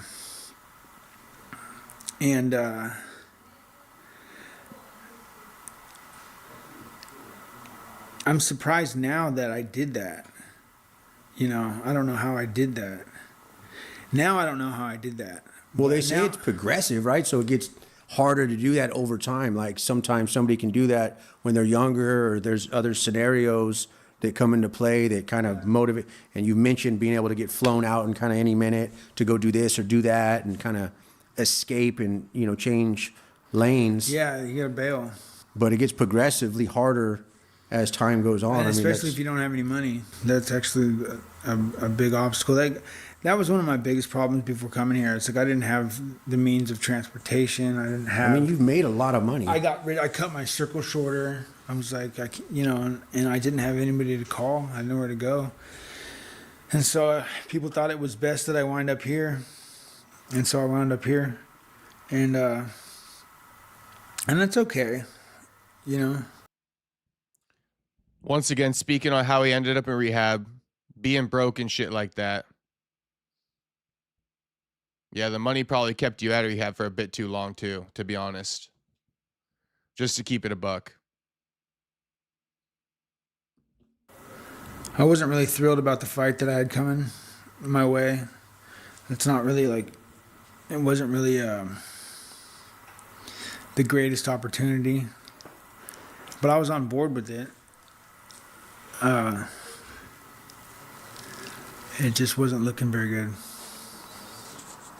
What do you see? What do you see for your future?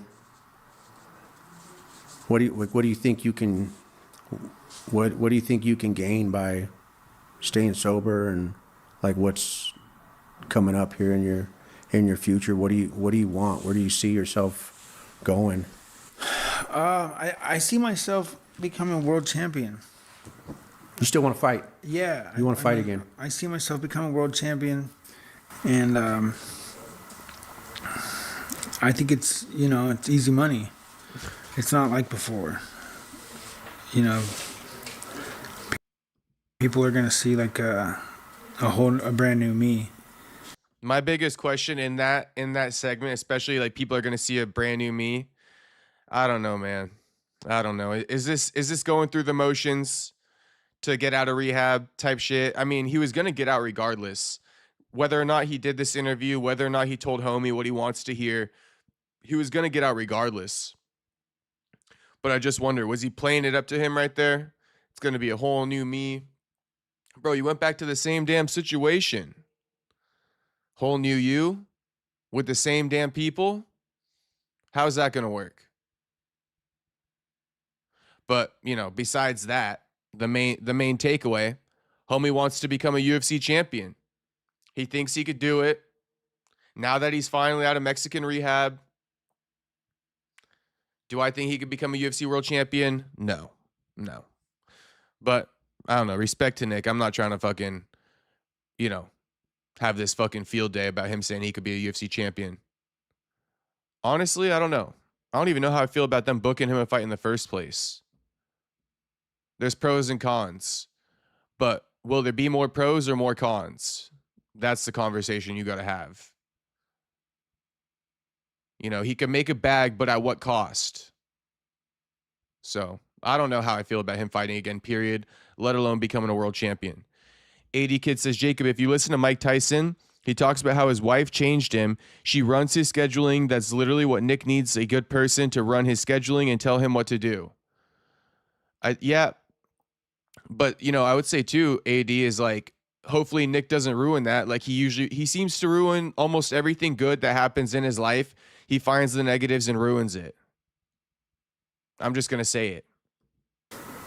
And Which would be a beautiful thing, because I know you got a lot of fans, right? And like I've mentioned it, even with like a short little post, somebody mentioned that you were in treatment. I mean, the hundreds of, maybe thousands, maybe, I don't know, of people that said, hey, go get him, champ. And, we got family members that have gone through this, or I've gone through this too, and just the amount of support that you have behind you right now. I mean, not only that, but you had, you've had your company, UFC, pay for you to help you. So they believe in you, obviously. I mean, there's a lot. What I'm saying is there's a lot of momentum in your corner, right? To see you do really well, which means to me that people believe in you and people look up to you. What a lot of those fans, I'm sure, have been through very similar struggles, right? Substance abuse, alcoholism, stuff like that. I mean, is that the plan, like to lead by example? I mean, as me being the example. I mean, yeah. I mean, a lot of times that's what I have to do, right? I have to show up. I don't feel good. I'm sober. I get uncomfortable in my skin sometimes. I get riddled with anxiety, right? I don't have any way. I'm not an athlete, right? So I don't get to go. I can't go run a triathlon to relieve my stress. Probably, I probably couldn't even make it to the end of the street. But like, I don't have the ability to consume anymore to relieve me of this stuff, the stress that I get. For me, I just think that like I wouldn't have made it this far if I thought that there was something that could stop me, that being, the next guy I'm standing in front of, or any obstacle, substance abuse. That's how I feel about Fight Society. What did he just say? Hang on one second. Or any obstacle in front of, the next guy. Now, that being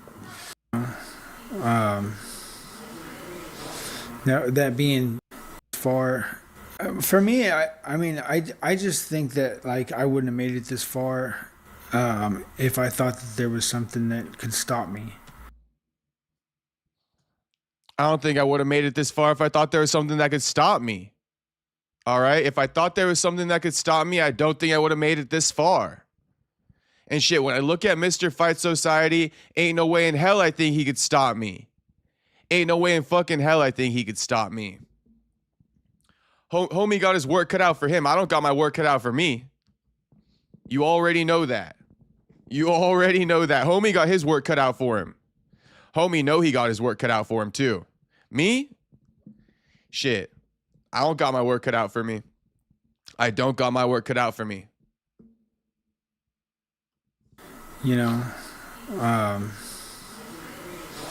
That being, the next guy I'm standing in front of,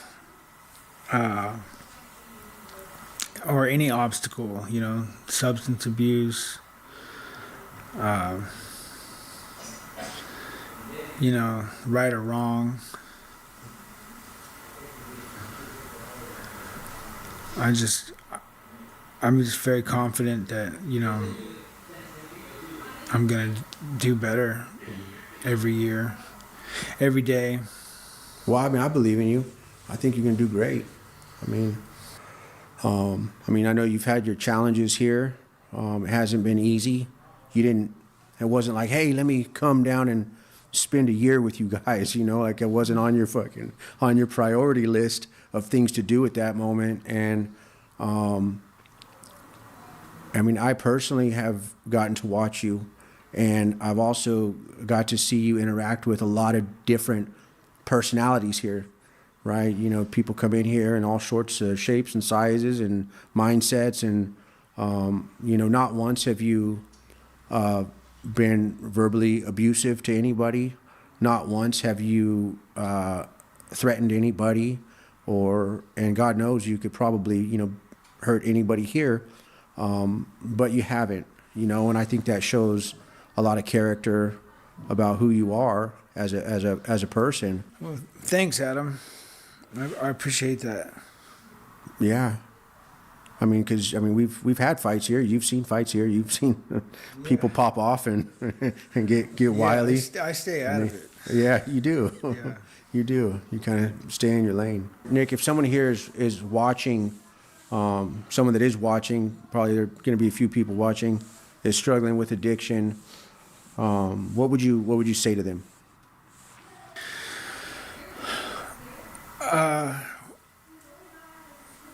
I think if you're gonna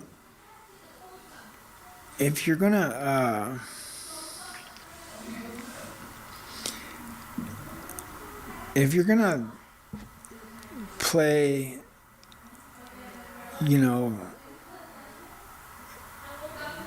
if you're gonna play with the devil, you need to, if you're gonna outwit the devil, then you need to be sly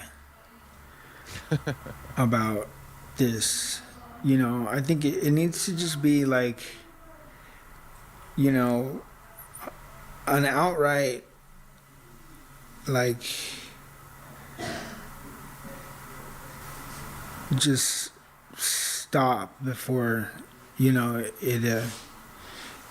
without even thinking about it, it shouldn't be like, a back and forth argument in your head whether or not you want to stop drugs and alcohol. You should already, be on top of that before you get yourself in over your head.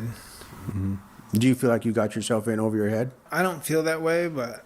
for me, I had times when I controlled it and I enjoyed it, and there was times that I was able to be even fairly successful while using, but there always inevitably came that time that I overshot the mark, and I didn't have problems every time I got messed up, but every problem I had kind of stemmed from that. I think that close is too close. You know what I mean? Like, it's just, it's not worth it. I mean, if you have a death wish, then, you know, if you're someone like me that lives dangerously, I mean, just that's just how you live. I mean, there's nothing I can say that's going to stop you. But I mean, I definitely recommend treatment though. You know, like I had so many friends die.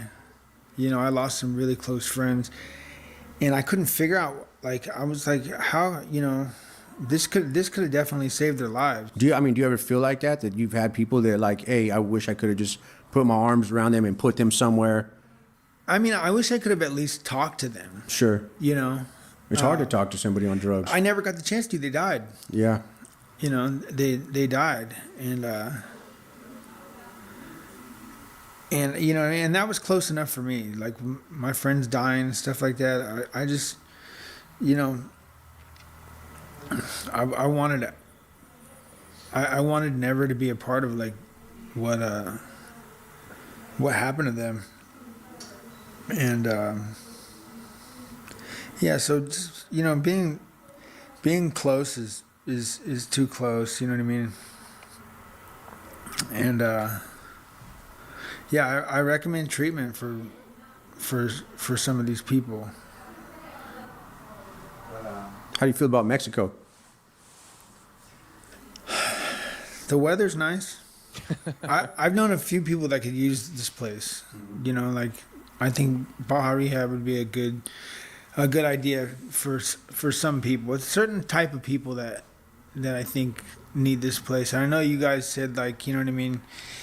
You know, you've had this person and that person call, and you're like right away like, no, I don't think this is the right place for him. And then other people call, and you're like, yeah, okay, we'll take them. So I definitely think that for some of those people, that might be the right idea.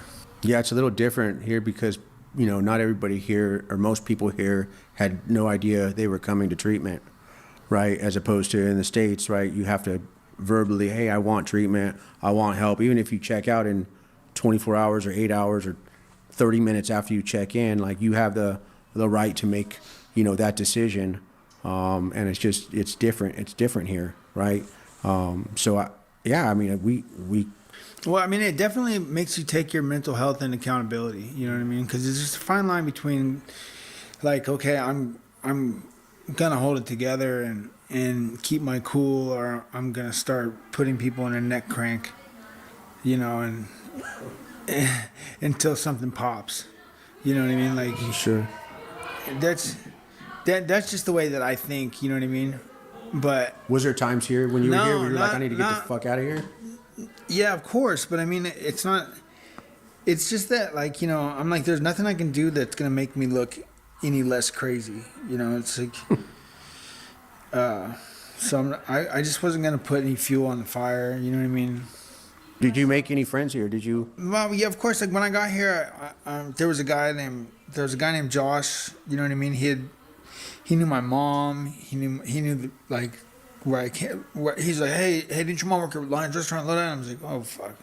And I'm like, how do you know that? You know, and so I made friends with him right away, and then, you know, he was in and out of here pretty quick. There's a lot of people that were in and out of here, and I was kind of frustrated because I was, you know, here for an extended stay. Yeah. But yeah, after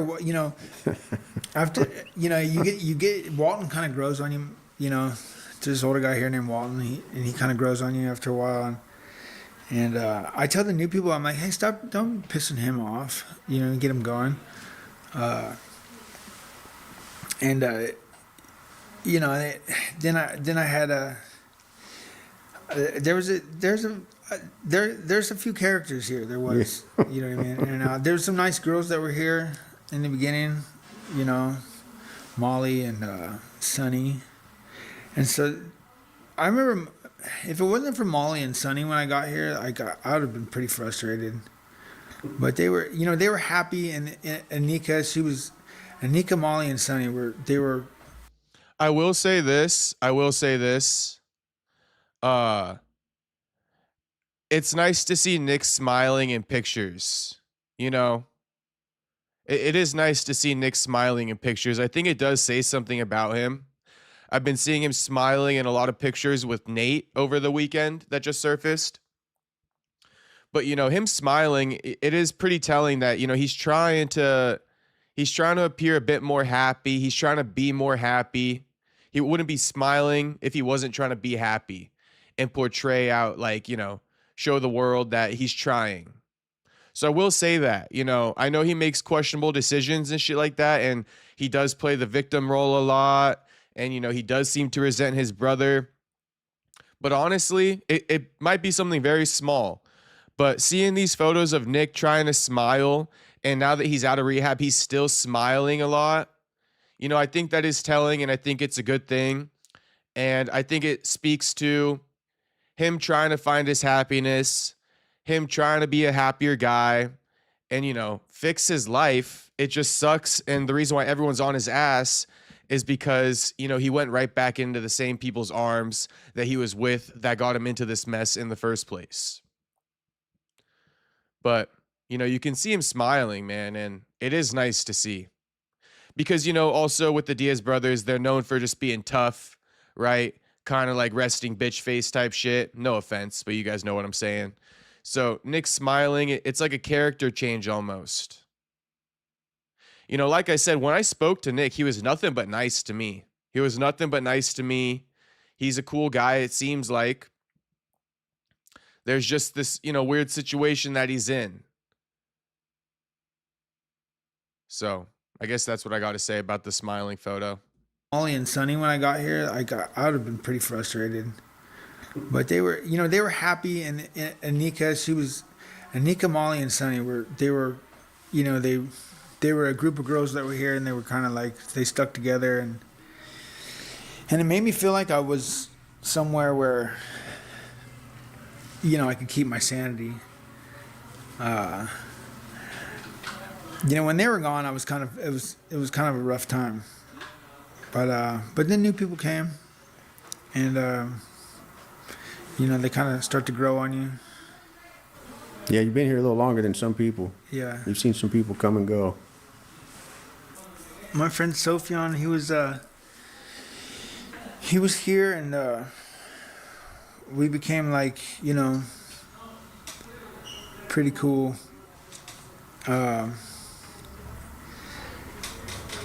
You know, I kind of bumped heads with a few people. Like, we just didn't really get along, and I was like, you know, I didn't want to slap anybody around and be like this bully. So of course I wasn't.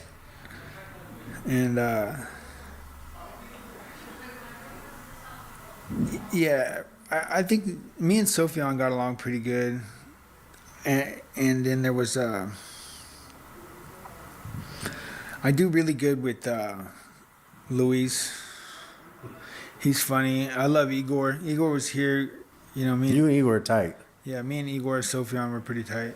I managed, probably less than through 48 the millions hours. of people and thousands of followers on, like, Facebook and Instagram. I managed to find people that I've ran into or that I've become acquaintance with, which is a miracle. But sometimes I do. Usually they find me, and then I find them somehow. But I know those guys would tag along with you, man. Yeah. When you get out of here, they'll fucking swoop your ass up, and you guys go to get some coffee. Yeah, let's open a new gym. Maybe you guys will all open a new gym. We'll call it Relapse. Relapse, full of sober people. Yeah, you can do whatever you want. Yeah, anger management fight gym. There you go. Relapse fight. Not a bad Academy. name. Relapse Fight Academy is crazy. Are you looking forward to moving out of here? Yeah, I'm looking forward to hitting the road. I got to get back on a bike, and you know, back in the pool, and you know, I'm sure it'll be nice to, like, to get some new equipment and get back in the boxing ring. I mean, is there anything that you want to say No, I just want to thank my fans, supporters, and everybody that is gonna be ready to tune in for my next upcoming fights, and we're gonna we're gonna win a world title. Well, I look forward to that, and I'll definitely buy a pay-per-view for sure to see that. The point of this was just to let everybody know how you're doing and kind of get it out there that you're alive and well, and you've been out for a year, and you're back, and I'm super grateful and wish you the best of luck. All right, thanks, Adam. Yeah, I'm grateful for you. I really appreciate you coming on and doing this. I know you didn't have to. I know you're not getting paid a fucking penny to do it. It was kind of just to let people know where you're at, because people haven't seen you for a while, and you're moving on. So thank you, Nick. Thank you. Thank Baja Rehab. All right, so closing. Okay, actually, let's read this, and then I'll give you guys my closing thoughts on the interview. It says, in the weeks leading up to this interview, Nick met Baja Rehab's clinical discharge criteria and was encouraged to continue his recovery in the United States. Despite external pressure for continued involuntary treatment, Baja Rehab determined that discharge planning and transfer were clinically and ethically appropriate. Baja Rehab facilitated Nick Diaz's transfer to a specialized recovery program in La Jolla, California, tailored to the demands of his fighting career.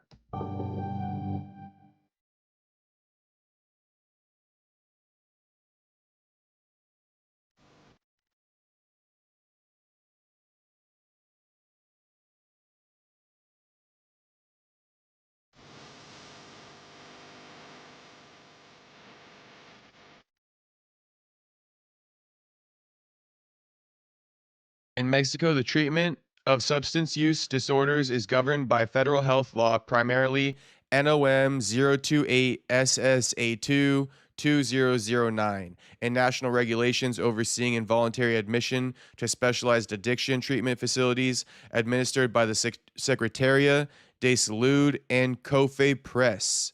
Involuntary admission may be requested by a family member, legal guardian, or conservator when an individual is unable or unwilling to seek treatment voluntarily. Sounds like Nick, right?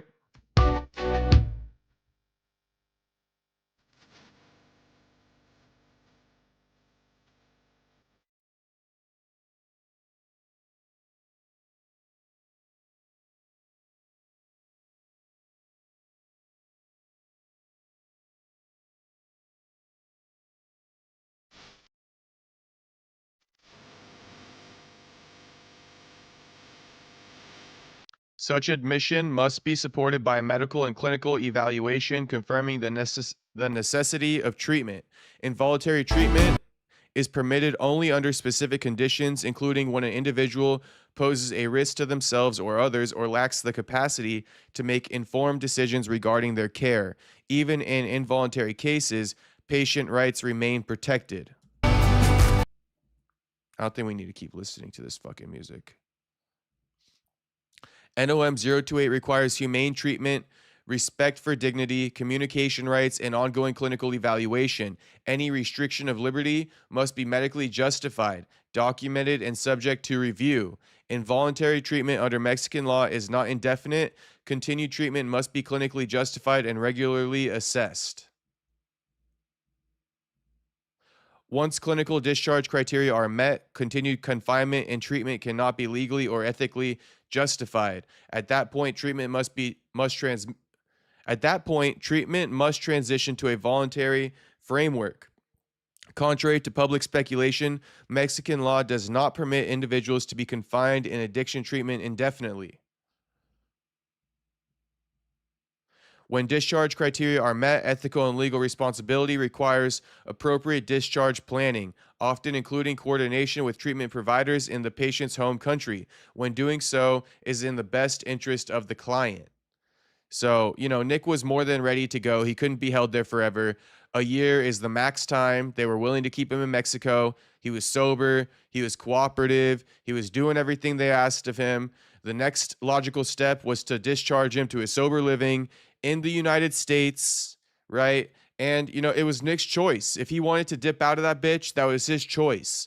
But he was locked up in Mexican rehab for long enough. They thought it was ethical to let him go. I agree. I think it was the ethical decision. You can't control this guy and strip away his rights for life. It was a full 12 months, longer than 12 months. So, if anyone wants to know where I stand with Baja Rehab, letting Nick go, and, allowing him to make his own mistakes or improve his life, however he chooses to do it. But a full year was long enough. Unbroken says, is insurance covering this? No, the UFC covered it. The UFC covered it. Now, what do I think about, Nick Diaz and this whole thing? Well, here's my opinion, man. Like I said, Baja Rehab tried to facilitate these seminars for him to teach, right, and be a role model to the other addicts or patients in Baja Rehab, right? They wanted to use Nick almost as this leader figure because he is someone that people look up to, including myself, right? If I was around Nick in a martial arts setting, of course I would look up to him. I would feel like, damn, I got the guy who knows everything, right? Like, I look up to this dude, and I've looked up to him for a long time. That's why we're covering this right now. But what I'm getting to is Nick has a lot of good things to live for, but not only does he have a lot of good things to live for in training, in triathlons, in, maybe getting a fight going, I don't fucking know, but he has a lot of good things to live for because he can give, right? He can give to the world. He has a lot of good that he can offer the world through his martial arts experience, through his recovery experience as well, if he's, been able to maintain his sobriety. But he has a lot to live for, and he has a lot to offer, simply put. A lot to live for and a lot to offer. And I think Baja Rehab tried to reintroduce him into the role that he might want to play once he leaves rehab, which is take advantage of his life training.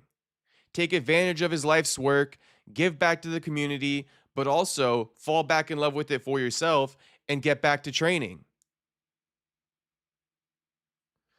So that's what I really think. I mean, I think that Nick has a lot of good to live for, and he has a lot of good to offer. A lot of people want to listen to Nick. A lot of people who find themselves in Nick's presence, right? As long as there's no drugs around, Nick is going to find himself being a leader 9 out of 10 times. As long as this ain't no druggy setting, right? If Nick walks into a fucking MMA gym, he's going to find himself being the leader 9 out of 10 times. If Nick is over in a bike shop somewhere picking up some parts to go on a bike ride, he's going to be a leader 9 out of 10 times. People look up to this dude. He's got crazy stats. He's got crazy accolades when it comes to triathlons, when it comes to fighting. So that's all I got to say, really. I mean, if people are in this dude's presence, he should take advantage of that and of the role he's in and deliver and be like, yeah, I'm this guy who's achieved a lot of greatness in my life. Yeah, I had speed bumps, but I'm ready to take over a leadership, for lack of better word, role model role. Be a role model, bro. Why not? You've been through a lot in your life. I know fighters aren't role models, but shit, everything you've been through, Nick, I mean, maybe give it a try. Maybe give it a go. Try it out. See how you like it. Being a role model. But I'm telling you that a lot of people want to look up to you, homie. I was looking at the pictures of you sitting on the mat, watching two guys roll. And best believe those two guys who you're watching roll, they love the fact that the legend Nick Diaz was right beside them teaching them shit. It pushed them harder. Probably to roll, right? Harder, no diddy. It pushed them to roll harder, no diddy. Because you, the legend Nick Diaz, was sitting right next to them. They don't want to look like a bitch to you. To you, legend Nick Diaz. Okay? So that's all I got to say. Nick's presence speaks volumes. And not only that, but if he wants to give some of his own personality, give some of himself to other people, on top of just his presence of just being there, all right, there is so much benefits he can give to other people that'll also come back to him, right? And then, like I said, I'll finish it how I started it. Get back to training, fall back in love with it for yourself. You got a lot to live for in that aspect too. Get back to the triathlons. Get back to physical fitness, right? Share your knowledge. That's what I got to say. Because, I don't want to end it on like some old negative, like, oh, Nick's just delusional. Nick's just in denial. That's not how I want to end it. I had to call it out where it needed to be called out. But honestly, I think there's a lot more positivity that we could spin off of this as well, which is what I just tried to do. And I mean all that from the bottom of my heart. So, that's what I got to say about this Nick Diaz topic. That's what I got to say. I'll read a few chats and then we're going to go into the last story of the night. Pretty much. It's already late as fuck here. So we'll get into the last story of the night. Gene Silva and Mauricio Ruffy are beefing. But before I do that, let me read the bottom chats real quick. 80 says, there you go, Jacob. Nick Diaz definitely lacks the capacity to select a good manager and coach for himself. He does lack that. Saxby says, when are we getting the Detectives Epstein list stream? Honestly, I'm going to go do a deep dive on Epstein as soon as I hop off this stream. I've been bookmarking all kinds of stuff all day today. I'm going to be looking into Epstein files after this stream. I can bring you guys some information tomorrow if I find anything crazy. Thinking Again says, Nick is an introvert. He doesn't want to do all that. HT says, Nick resenting his brother is more financial. Little brother is the successful UFC fighter, loaded with cash. Why be tight with cash when big bro needs an 8-ball or quarter now and then? LOL. Oh, HT, I think you might have hit the nail on the head. I think that's exactly how their relationship was before rehab. If I could guess, HT, that's how their relationship was before rehab. Nate was probably on the tip of like, I'll buy you food, homie, but I'm not giving you money. I'm not giving you money so you could potentially OD, and I'm never going to forgive myself. I guarantee you, HT, that's how they were before Nick went to rehab. Because Nate obviously wants to give his brother money. You know what I mean? He got no problem with that. But it's, what is he going to spend it on?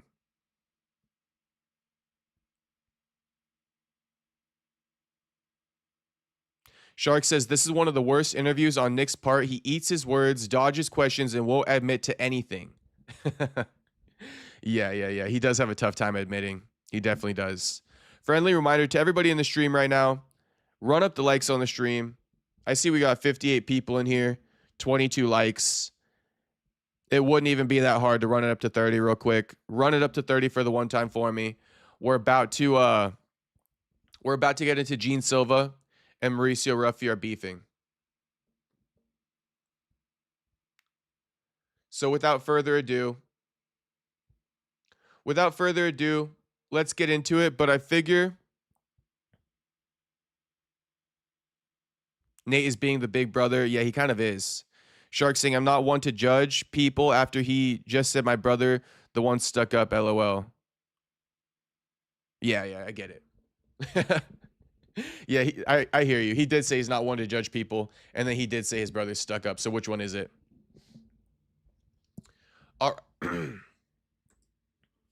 Okay, so Mauricio Ruffy, Gene Silva officially beefing after UFC 325. Like officially beefing. Officially. Now I think we'll play this clip of Volkanovski speaking on the beef, and then we'll rewind and we'll break it all down from the start all the way up to this clip right here. So, without further ado, Alex Volkanovski said this at the UFC 325 post-fight press conference. Supposedly, Gene Silva doesn't follow Ruffy anymore. I don't know why he's getting so butthurt about that. About what, you might ask? Well, about Volk training with Ruffy. Because Gene Silva and Ruffy are teammates on the MMA Nerds. Ruffy just signed a sponsorship deal with Engage, who I believe Volkanovski is part owner of. And so, they flew Ruffy out. They got some training in with him. They also did some promotional work. And Gene Silva hit homie with the unfollow. So here's the caption of the post, and then we'll play it. Alex Volkanovski wants to know why Gene Silva is butthurt about him training with his teammate Mauricio Ruffy after Silva hit Ruffy with the unfollow after photos surfaced of him training with Volkanovski online. Roll the clip. that he's going to do a camp with Ilia Topuria to break you. So I just wanted your response to that. Oh, he said that? Yeah. Oh, okay. I don't know. I think he's a bit upset about the Ruffy thing, but I mean, like, you know, I don't think it was anything more than the fact that, like, you've got Ruffy, who's a part of Engage Industries at the moment, AP management, and, like, we connected sort of through that. Did a bit of training there, and, you know, he's obviously a very good guy, incredible guy, one of the nicest guys you ever meet, and obviously just wanted to work on these things. So I was always going to work with him. I know Rafa, so it was tough because I know Rafa as well, but at the same time I was always going to work with Ruffy, and I think John Silva took that to heart. Supposedly, I don't know if it's real that they're not following each, like, he doesn't follow Ruffy anymore. I don't know. It shouldn't be like that. It's nothing like that. It's not like we're, you know, I don't know why he's getting so butthurt about that. But From Jean Silva. All right. So teammates no more. Gene Silva, don't fuck with Mauricio Ruffy. What is Volkanovski responding to? Well, he's responding to Gene Silva calling him out after his win over Diego Lopez. Let's roll the clip of Gene Silva calling out Volkanovski last night.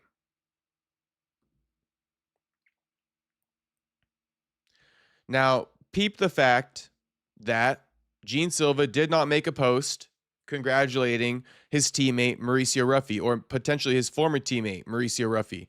Instead, he only reacted to Volk's win, and he called him out, and he said he's going to enlist the help of Ilia Topuria to help him beat him. Aqui, ó, o bagulho é o seguinte. Tô ligado que o Volkanovski tá pedindo aí Evloev. I know that Volkanovski is looking for Evloev, or asking for Evloev. Não sei o quê. I don't know what. Tá pedindo os caras He's asking the guys not to get hurt. pra ele não se machucar, tá ligado? Irmão, Bro, sorry to inform you. sinto muito de informar. Se você quiser If you want, ficar de boa, sem se stay good without getting hurt. I understand you. machucar, eu te entendo. Mas se você quiser lutar com But if you want to fight a guy who hits o hard, cara que bate forte, não sou eu, pai. I'm your guy. E vou te falar mais. And I will tell everyone, Vou lá fazer o I'm going there to camp with Topuria to break you. tempo que eu tô pura pra te quebrar. Ele foi muito suave, né? Já vou te avisando, I'll let you know. Os bichos são muito já fortes. vou te avisando. Eu vou I'll warn you. I go there. lá pra... Ô, cadê meu empresário? Ô, Where's my pede um manager? help lá pro Topura, que eu vou lá fazer o Ask tempo for pro help. Topura. He goes, I'll go there. Where's my manager? Ask for help for Topuria, please. Camp with Topuria to break Volkanovski. So he just asked his manager to reach out to Ilia Topuria and set up some training sessions so they can, you know, defeat Volkanovski for a second time. Pra quebrar o Volkanovski. Eric, make sure you get the... He says, congrats, Volkanovski. You're a legend, but every era ends. I want the world, and I will take it. So you guys did see in the video, there's actually no need to go over the backstory too much. I think we nailed it in this video that I posted here, right? From Jean Silva. You see that the boys are teammates here. You see that they're teammates. But then you're also going to see in just a second, Volk training with Ruffy. So teammates, now Volk training with Ruffy. Just hang tight for the delay.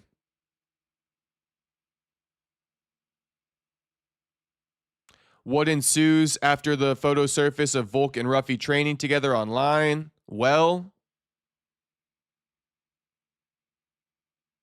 wait for it.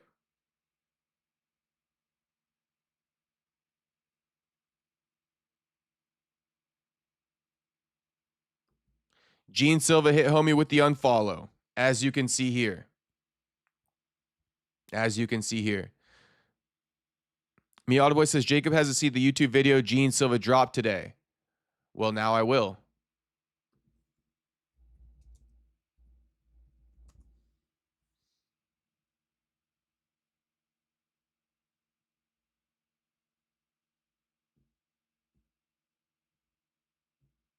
Anyone want to tell me what Gene Silva's YouTube channel is?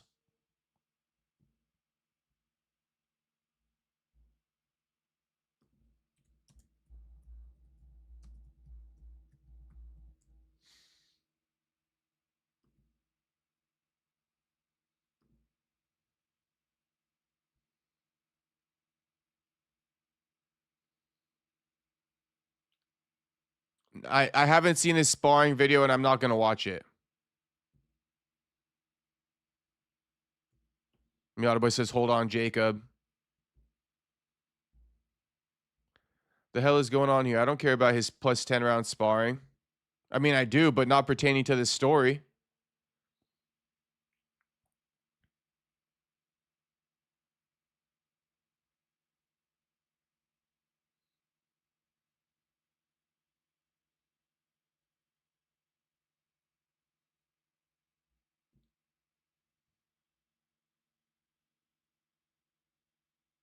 I think his channel's name is Woof Woof Woof. I sometimes transform into a dog. Honestly, that'd be a good name.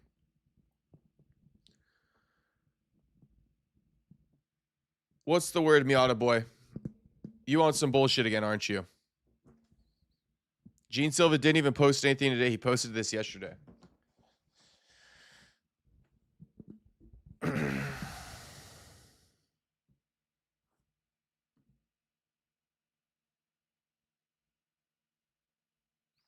All right, I think that's gonna. I mean, I think I'm gonna save the rest of the topics for tomorrow. I promise you guys we'll do an earlier stream tomorrow. As you guys know, we had difficulties tonight, but you know, I got more topics we can kind of discuss tomorrow. Already late night here. Been live for 2.5 hours.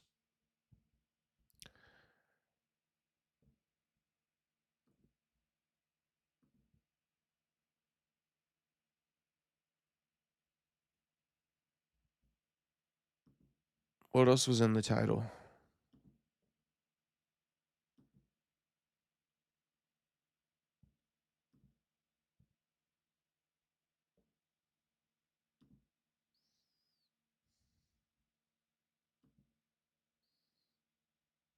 Oh, Shavkat is done. Okay, so let's do Shavkat real quick. Let's do Shavkat.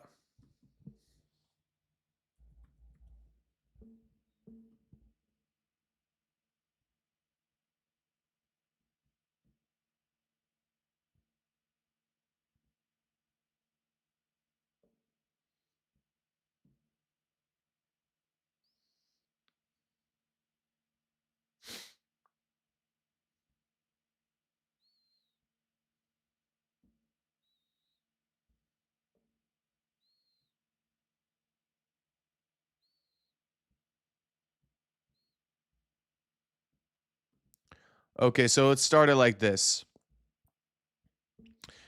Shavkat Rakhmonov has re-injured his knee and had surgery recently. He is expected to be out another 9 to 10 months. If you guys remember, Shavkat was forced to pull out of his fight with Bilal Muhammad last, I want to say, May? I want to say last May. Let's confirm it, though.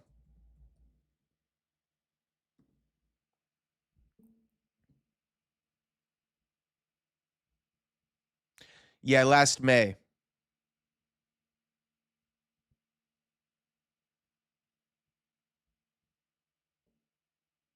Yeah, last May. So Shavkat was forced to pull out of his title fight against Bilal Muhammad last May due to a knee injury. He ended up getting surgery on that knee. As he was rehabbing it, getting ready for his return, he re-injured it. Reports came out a couple months ago. His knee has been re-injured. He's going to elect to go no surgery route, and he'll be back end of February, early March. Now, fast forward a couple more months, he's re-injured the knee to the point where it needs to undergo surgery. He just underwent the surgery. Video surfaced of him at some MMA event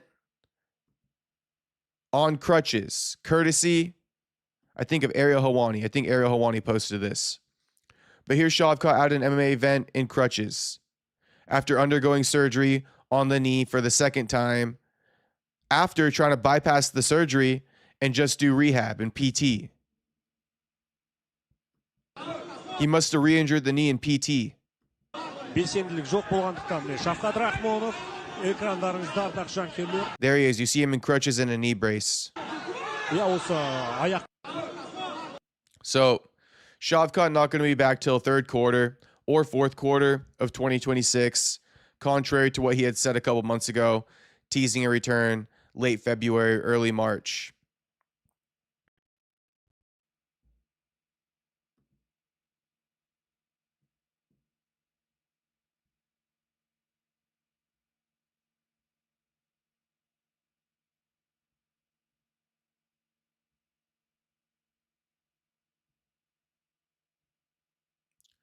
So that is pretty much the update on Shavkat. You know, that's why Shavkat's been radio silent ever since Joaquin called him out and he called him Black Boy. That's why Shavkat's been radio silent. He's been dealing with an injury.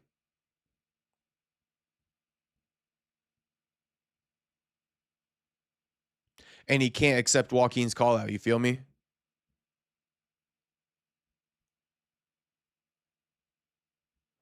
I'm just trying to pull up Ariel's tweet where he announced, you know, the injury.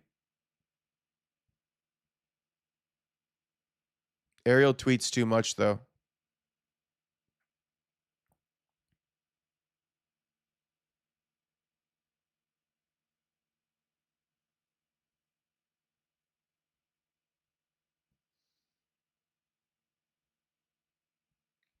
Okay, so here's what Ariel reported. Unfortunate news, Shavkat Rakhmonov re-injured his knee and had surgery recently, per his manager, Danny Rubenstein. Same leg that has kept him sidelined for over a year. He's expected to be out another 9 to 10 months.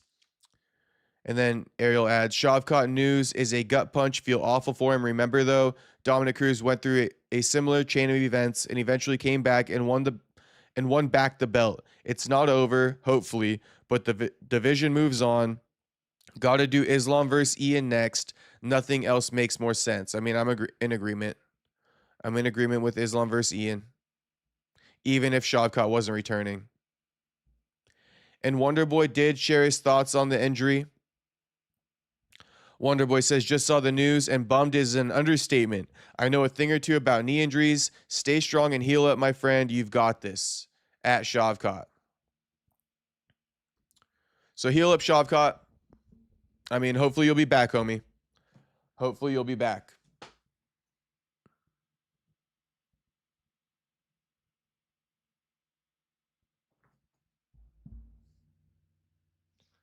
Miaudiboy says he DM'd me the video. Why am I doubtful?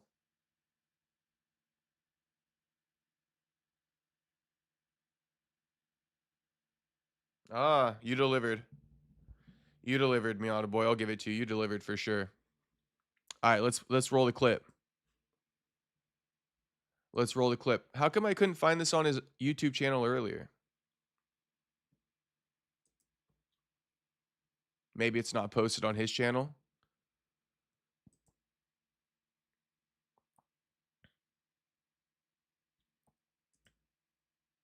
Fala, rapaziada.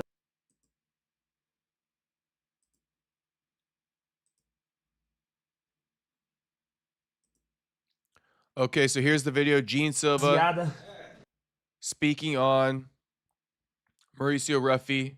I don't even know what any of this shit says, but Ruffy, Vice, Sire, the Fighting Nerds.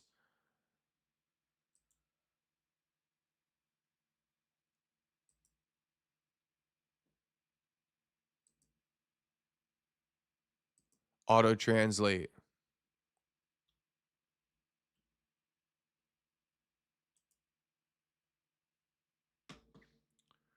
Okay. Here's what the caption says. Oh, wait. We don't want to be showing off my DMs like that. That's crazy work.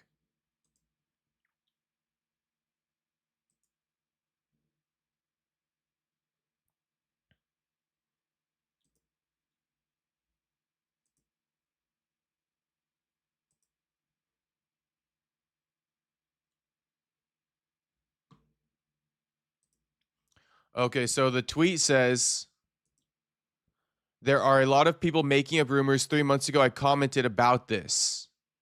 Okay.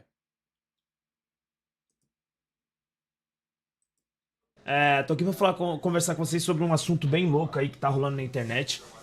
Bem louco mesmo, né? Mas antes de mais nada, quero agradecer a BC Games que tá comigo aí, abraçou meu sonho e também tá querendo. You guys got to read the subtitles, though. Just for the record, I got the subtitles up, but you guys got to read these subtitles. I'm not going to read them. I mean, I guess I can. I'll just mute Gene. I'll just mute Gene and read out the subtitles as they're coming along. Hi, guys. I'm here to talk to you about a pretty crazy topic that's been going around the internet. It's pretty crazy, isn't it? But first of all, I want to thank BC Games, who are with me, embraced my dream, and are also looking to make some money off of me. This is true. Hey, guys, go ahead and leave a thumbs up. Leave the thumbs alone. The thumb is kind of weird, isn't it? Let's press the like button. Better. Subscribe, comment, share. And that's it, guys. There's been a lot of media coverage lately about Ruffy leaving the Fighting Nerds. That's a controversial video, isn't it? What I have to say about this is that it's a lie. He's not leaving. The thing is, the way you saw the video made it seem like he was saying goodbye, but Ruffy always does that in his thank you speeches. He is grateful. It always seems like he's really leaving. It's always a kind of half-hearted thank you, but no, he always thanked me in this way, you know? And the point is that he's talking to the world, right? That he's going out to learn things. But now I want to go back to, for a little. For those who don't remember, Kyle has already traveled to play a little soccer game. Yes, Kyle already traveled to do a training camp with Chimaev. He's from Strickland. So, Strickland, oh, I don't know, to do camp and learn. That guy is always doing that, actually. I also spent some time in Vegas doing the grappling stuff with the guys you know. I even trained with one of them, Mayon, who's here today up to a certain point.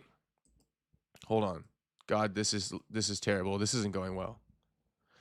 Mayon, who's here today up to a certain point in that gap. So I went to the training session with the guys there to learn, to absorb it. It's different.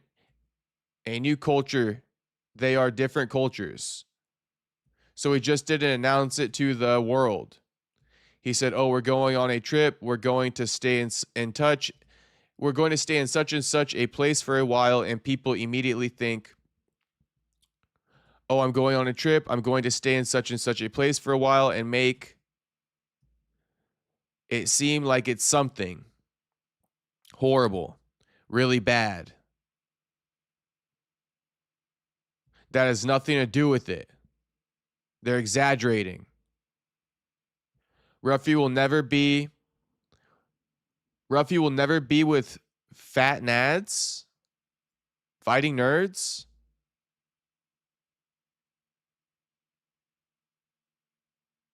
Now this issue of Ruffy doing, I'm not going to lie to you, doing Volkanovski's camp.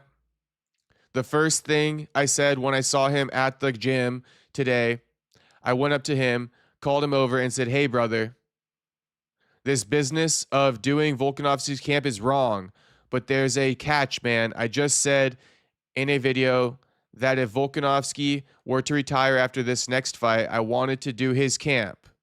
So maybe Volkanovski might retire after this fight, and there's no reason why Ruffy shouldn't help the guy. You know, they work for the same company. They're friends, right? So there's no problem. You know, I'm really happy, man, because this is so good, you know. More than learning techniques, you learn culture. Culture. You learn culture, which is the most important thing today, you know. There are many types of cultures, thousands of cultures in the world, and you have no idea how much this enriches you. Makes you a better person as an athlete, as a father, as a son, as a cousin, as a friend, as a boss, as an employee. You understand? So it's very important. I think that beyond any technique, in my view, Ruffy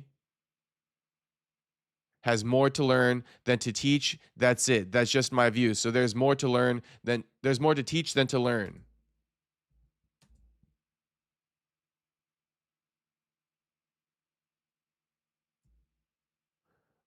But the culture of those guys is, oh no, wait.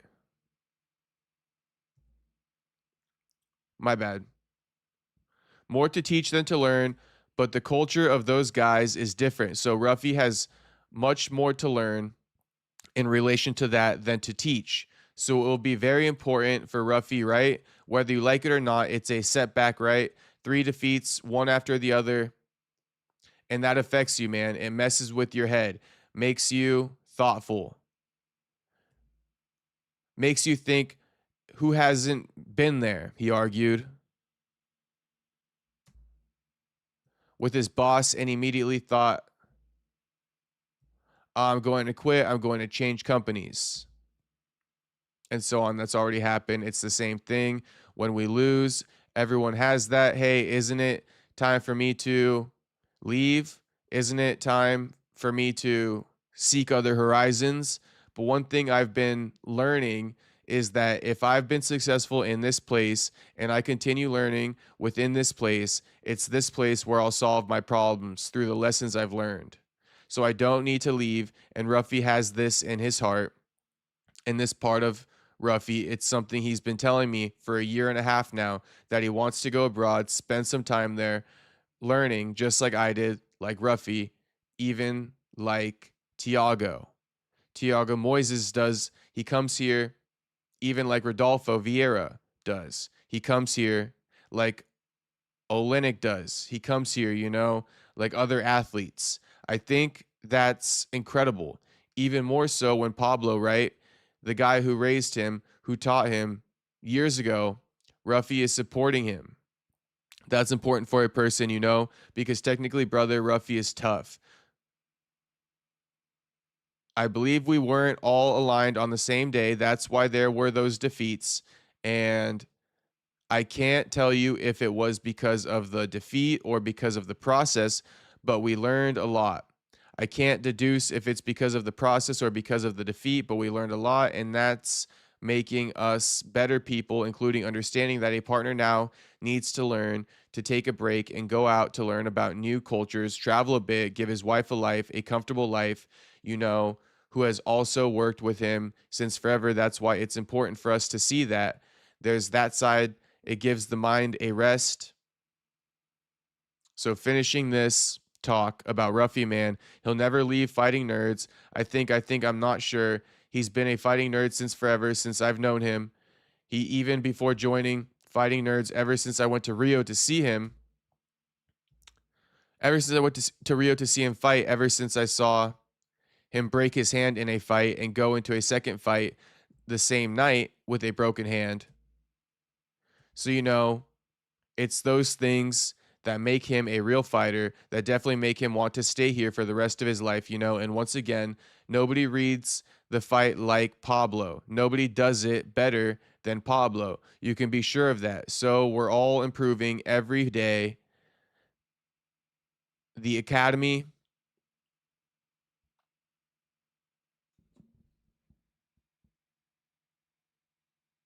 damn, we lost the Google Translate. Google Translate shout out 6 minutes in.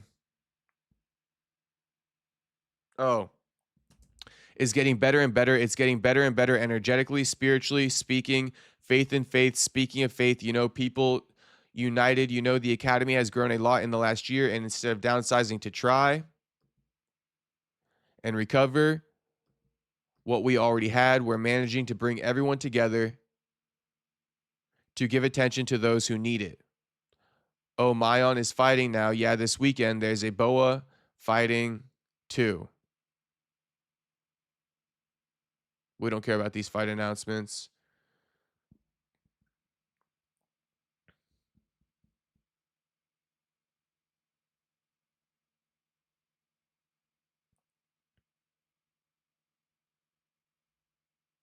So in short, they're not beefing.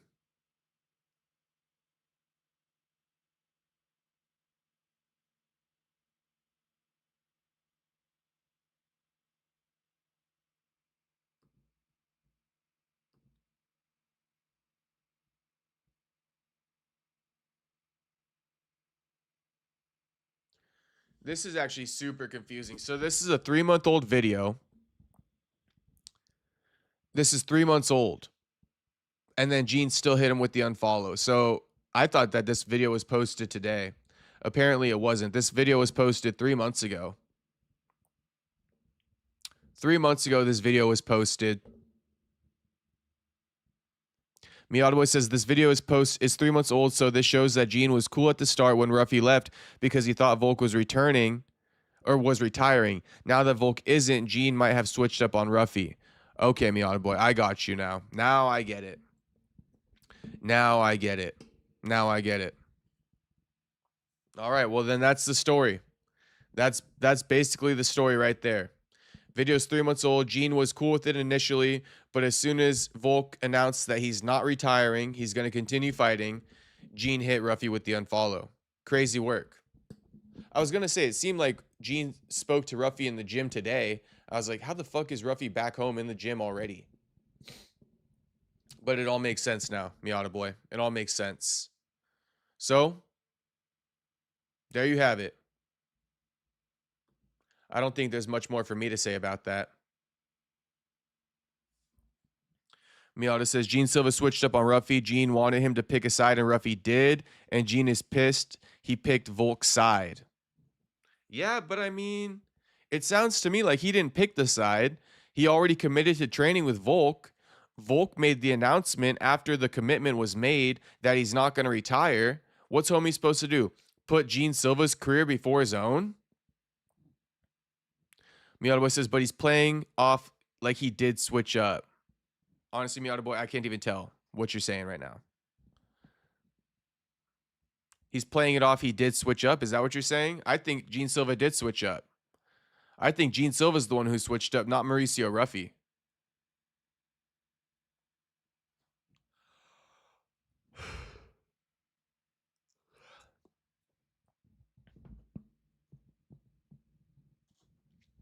All right. That's going to be the stream for the night, boys. 1:30 a.m. here. Sorry for the late night stream. You already know the deal. We got crazy days here. No excuses. We still went live anyway. I'll be live tomorrow. I'll be going live earlier tomorrow. We'll cover more of the topics I didn't get into today tomorrow. So tune into tomorrow's show. Still Monday tomorrow. So we got a lot of stuff we can react to that took place over the weekend for tomorrow's Monday night stream. The Sunday night stream tonight was pretty much getting caught up on the fucking Nate Diaz drama, the interview that dropped, and Ruffy Volk beefing and Shavkat's injury. So we're getting caught up on some news on tonight's stream. Tomorrow we're gonna get caught up on the fights that took place this weekend, and then we'll be back to normal. We'll be back to normal after that. Space Kid says, "Damn, all right, man. Space Kid don't want me to fucking end the live." Shout out to Space Kid. That's a good problem for me to have. I'll see you guys tomorrow, though. Shout out to everybody who watched, all you loyal boys. Like I said earlier, when I popped on that vertical live and I saw 60 heads in there, I mean, granted, it was probably some of the algorithm pushing people in, but the algorithm was pushing people in because all my fucking day one homies in the streets came through. They pulled up to the vertical live, and that shit made me happy. That shit made me very happy. I'm not going to lie to you. So shout out to you guys for doing that. Shout out to you guys for always tuning in. Much appreciated. I want to say thank you to Franklin again for dropping a $50 dono. My man. I will be fixing my donos to where I'll give you guys an option so you can donate to my PayPal. Because I'm going to give you guys full disclosure of what happened last night. Last night, I got $220 in donations. And you want to know what I netted from that? From that $220 in donos, you want to know what I netted after YouTube took their 30% cut and the Apple App Store took their 30% cut? I netted $127. So that's bullshit. That's bullshit. So I will be dropping my PayPal link for anyone who wants to donate directly to that so that YouTube or Apple App Store doesn't get your donos. Because like I said, $220 in donos last night. I'm telling you, boys, I netted 127. Not even 30%, fuck me, Stuart, 60%. Space Kid says, no way. Yes way, homie. Yes fucking way. And then the crazier thing, too, I looked up like how much the New Zealand dollar is worth in comparison to the US dollar because HT donated in New Zealand dollars. And New Zealand's dollar is worth more than the US dollar. It's 166 on the dollar in New Zealand. So I just got fucked. I got absolutely fucked. Yeah, Stuart says half pay, that's some fucking BS. Wait, I think Stuart was the one who donated me $20 last night. And yeah, homie. So thanks again for that, by the way. But I'm a link my PayPal probably in the next stream tomorrow. So anyone who wants to donate without getting 60% cut off the top, feel free. But yeah, shout out to everybody watching. Just a little side note. Yeah, I think Stuart donated in New Zealand dollars too. That's crazy, Stuart. You and HT donated in New Zealand dollars, and all I netted was 127 off of 220. That's fucking robbery. That's robbery. That's worse than fucking taxes. Yeah, Space Kid saying no way. Yeah, absolutely craziness. All right, anyways, boys, let me shout out the streets before I get out of here. Shout out to Stuart. Shout out to Space Kid. Shout out to Miata Boy. Shout out to Chainfire Addict. Shout out to Saxby, Shark MF, HT, Thinking Again, AD Kid. I just ripped ass if you heard that. You probably didn't, though. Jew, Raul Vicente, Tony. Special shout out to Dylan. Special shout out to Otto. Didn't see Otto in the chat, but I'm sure he'll catch the replay. So I'm going to shout him out anyway. Twilights for hopping in here. Franklin again for the dono. Tyler Betts. Perfecto.